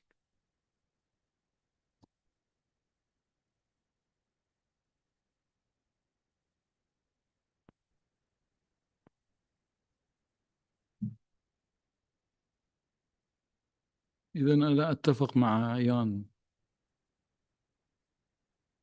أتفق معه في اقتراحه.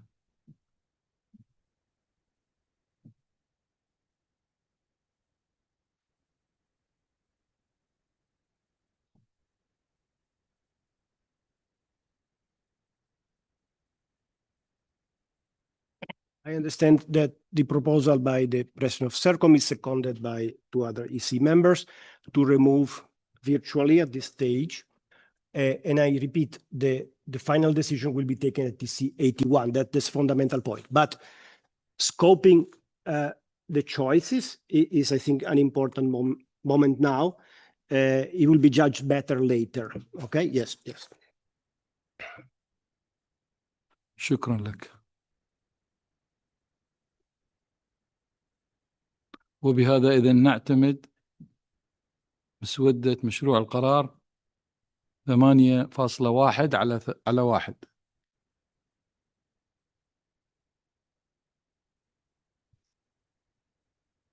ننتقل الآن إلى الوثيقة 1 لاعتماد الملخص العام والوثيقة 1 بصيغتها النهائية. أود أن أدعو ستيفانو لتقديم الوثيقة. تفضل ستيفانو.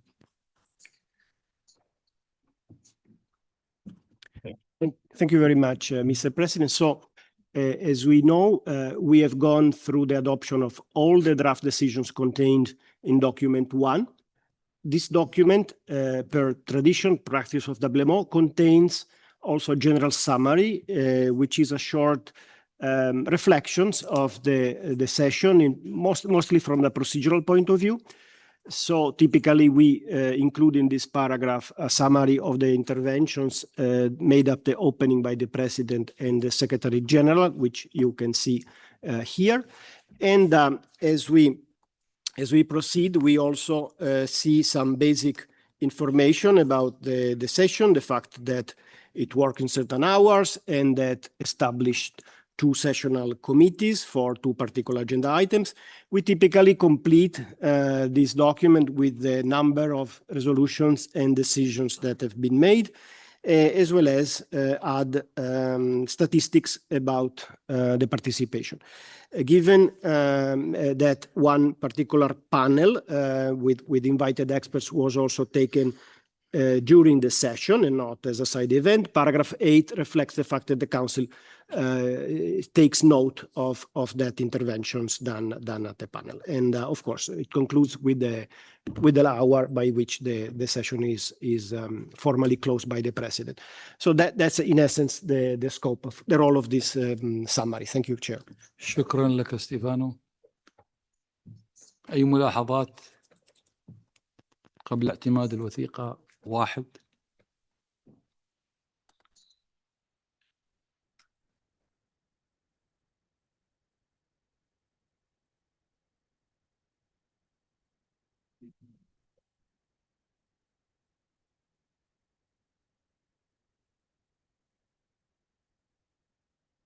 إذن شكرا لكم ونعتمد الوثيقة 1. والآن أعطي الكلمة لفريق الجلسة لإعلاناتهم إن وجدت.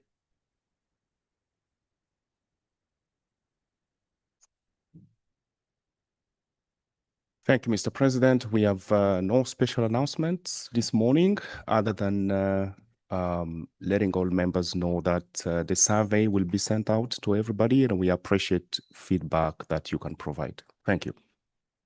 شكرا لك. قبل أن نبدأ بمراسم الختام هل يوجد أي ملاحظة أو كلمة؟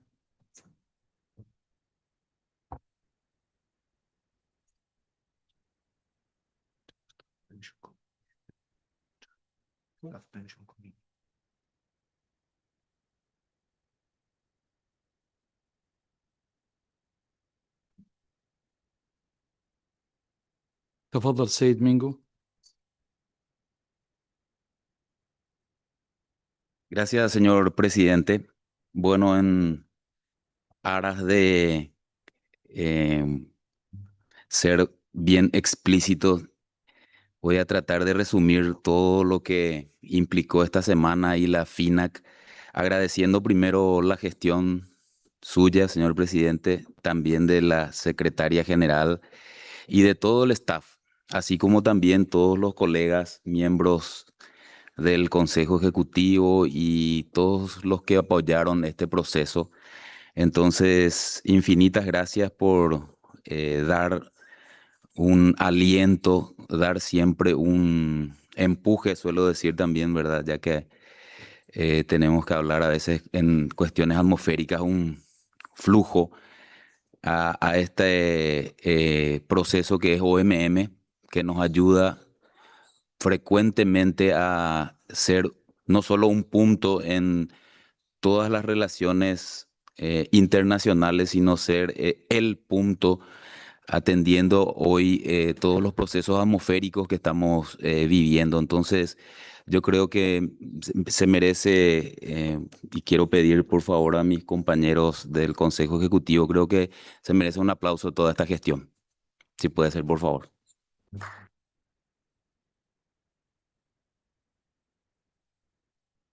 Y para cerrar, agradecer y bueno, hay un dicho justamente atendiendo al mundial, la Copa Mundial actual, equipo que gana no se cambia. Entonces, es importante, por favor, que tengan en cuenta que, bueno, les felicito la gestión de todos acá, presidente, secretario general, vicepresidente y todos los demás. Y bueno, sigamos adelante. Muchas gracias. شكرا لك. بني. Thank you, Mr. President, and I'd like to echo the thanks that the President of RA3 has just expressed to all members and to the presidents and officers of the organisation. Yesterday, we expressed our thanks to the staff of WMO. Today, I'd just like to take a moment on behalf of Professor Endersby to thank the Secretary-General for her leadership during this extremely difficult time. She is not doing the job that she necessarily expected when she stood for Secretary-General, but she is doing an extremely good job of steering the organisation through very challenging times. And I'd like to thank her for her continued dedication to this organisation. Thank you. شكرا لك سيدتي.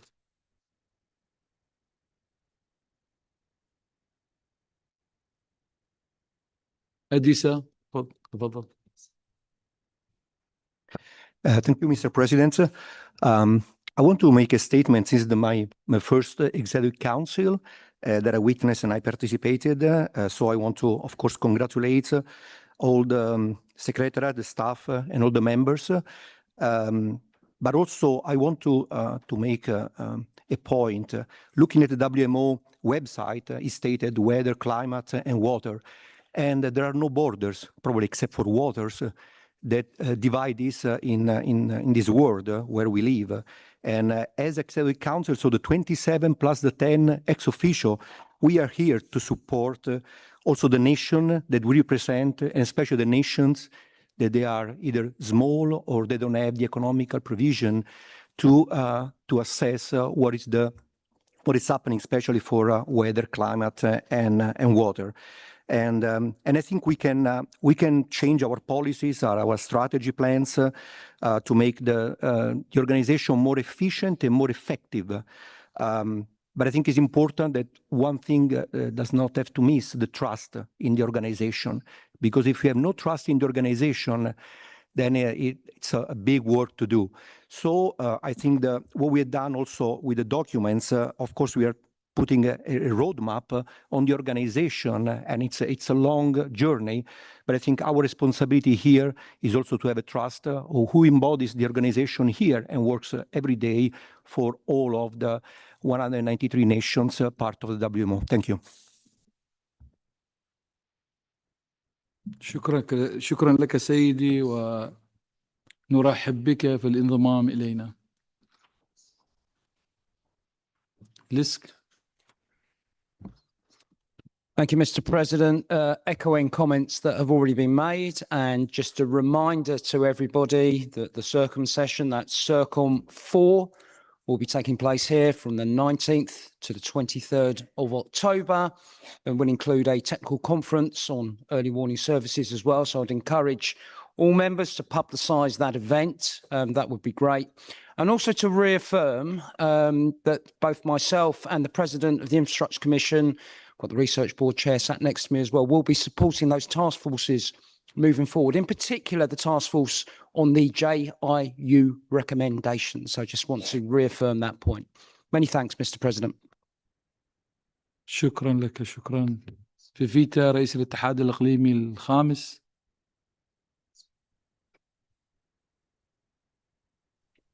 Thank you very much, Mr. President.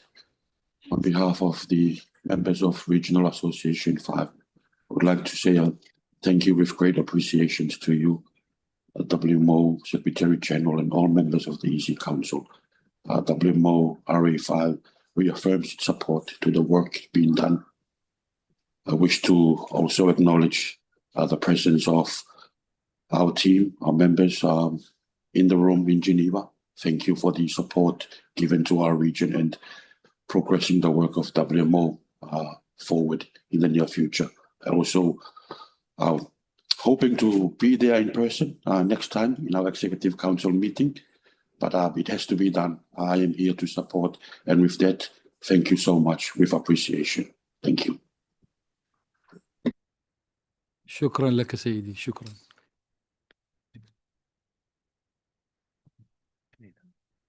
إلينا تفضلي. Thank you, Mr. President. Myself also, on behalf of the ERA 6 members, I want to thank to all of you for the coordination, for the excellent work done this week, and not only this week.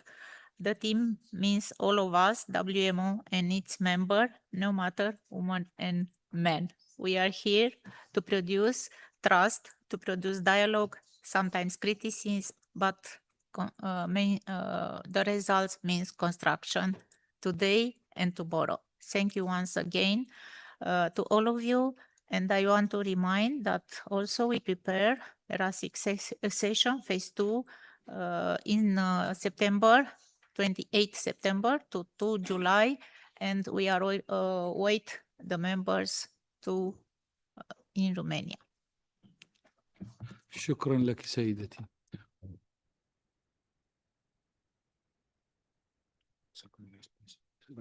إذن آخر شخص ناخذه، تفضل.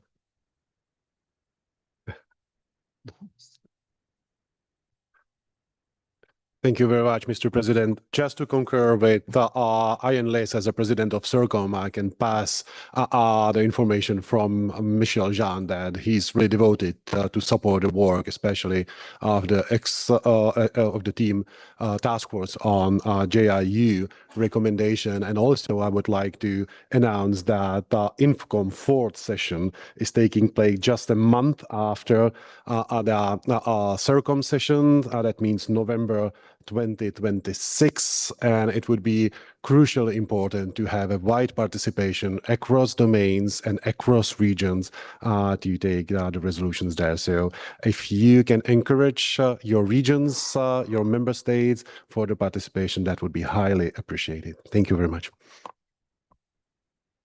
شكرا لك. إذن ننتقل إلى سعادة الأمين العام البروفيسورة سيليستي ساولو لإلقاء كلمتها.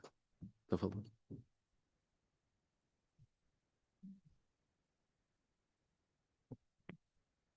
Thank you very much, Mr. President. Good day to everyone. Closing this particular session is is special for all of us. I think that starting from scorching temperatures that we've been supporting during this week in Geneva, accompanied by hot discussions that we also had here in Geneva, but also with warm receptions where we had the chance to further find agreements and ways forward. And I would say some cooling down effects, thanks to some good news that we have just heard. And of course, I want to acknowledge and recognize the great and warm words that I got from this audience today. So thank you very much for that. And then I will move to my written closing remarks, because I think that there are elements that I don't want to forget. And I would like to leave you with just a few reflections. Over the past days, we have discussed really difficult issues: financial sustainability, strategic priorities, governance, and the future direction of our organization. We did not approach every issue from the same perspective. Our members represent different realities, different capacities, and different priorities. Yet, despite those differences, we reached important agreements. Those agreements matter because they allow this organization to move forward. One lesson stands out from this week. Technical excellence and diplomacy are not alternatives. They need each other. Technical knowledge helps us understand the consequences of our decisions. Diplomacy enables us to transform different perspectives into collective decisions. Together, they allow this organization to move forward. Our discussions also reminded me of something that is fundamental to WMO, and I will take a concept from Arlene. We are an organization built on global interdependence. Perhaps that is why our best solutions are rarely individual ones, they are collective ones. During this session, we also reflected on the findings of the Joint Inspection Unit. The report describes WMO as an outlier in several aspects. Perhaps it is. But being an outlier is not necessarily a weakness. Some of the characteristics that make WMO different are also the reason why it has remained one of the most effective examples of technical cooperation in the multilateral system. If we decide to change, it should not be because we seek to resemble others. It should be because each change strengthens our ability to fulfill the mission that only WMO can fulfill. Looking back, I believe these past years have been about putting this organization in a stronger position to fulfill that mission. We have managed crises, we have strengthened our foundations, because the world is not becoming simpler. Our members need a strong WMO today, but they will need an even stronger one tomorrow. My hope is that we continue this journey together, focus on our core business, strengthening the organization, and ensuring that it continues to provide members with the science, services, and cooperation they need in a time of profound change.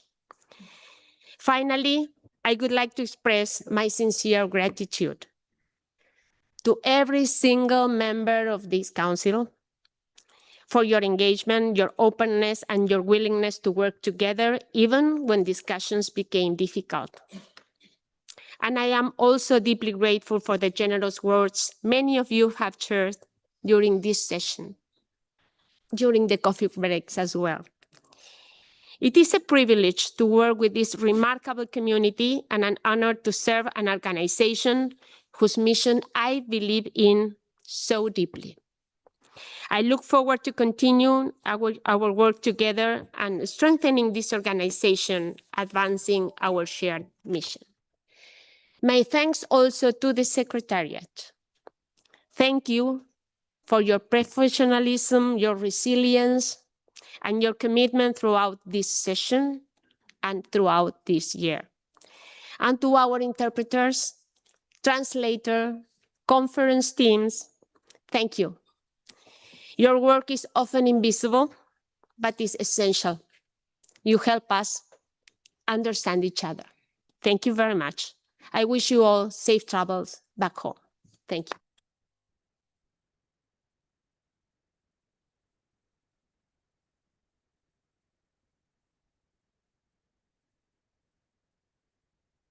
شكرا الأمين العام. السيدات والسادة المشاركون، لقد حققت هذه الجلسة إنجازات بارزة لا سيما من خلال اعتماد وثائق الخطة الاستراتيجية المهمة وتقارير وحدة التفتيش المشتركة والقرارات المالية الرئيسية. وأود أن أتقدم بخالص الشكر إلى أعضاء المجلس التنفيذي ومساعديهم على مساهمتهم ومشاركتهم القيمة، وإلى نائب الرئيس الثاني السيد أوين، وإلى الدكتور روس كالين على قيادتهم الاستثنائية. كما أتوجه بالشكر إلى جميع المشاركين والأمين العام وموظفي الأمانة العامة الذين أسهم عملهم المتواصل وتعاونهم في ضمان نجاح الجلسة 80 للمجلس التنفيذي. أتطلع إلى لقائنا في الجلسة القادمة، وأتمنى لكم جميعا رحلة عودة آمنة إلى أوطانكم. أود أن أشكر الجميع، وبهذا أعلن اختتام أعمال الجلسة 80 للمجلس التنفيذي. شكرا لكم جميعا.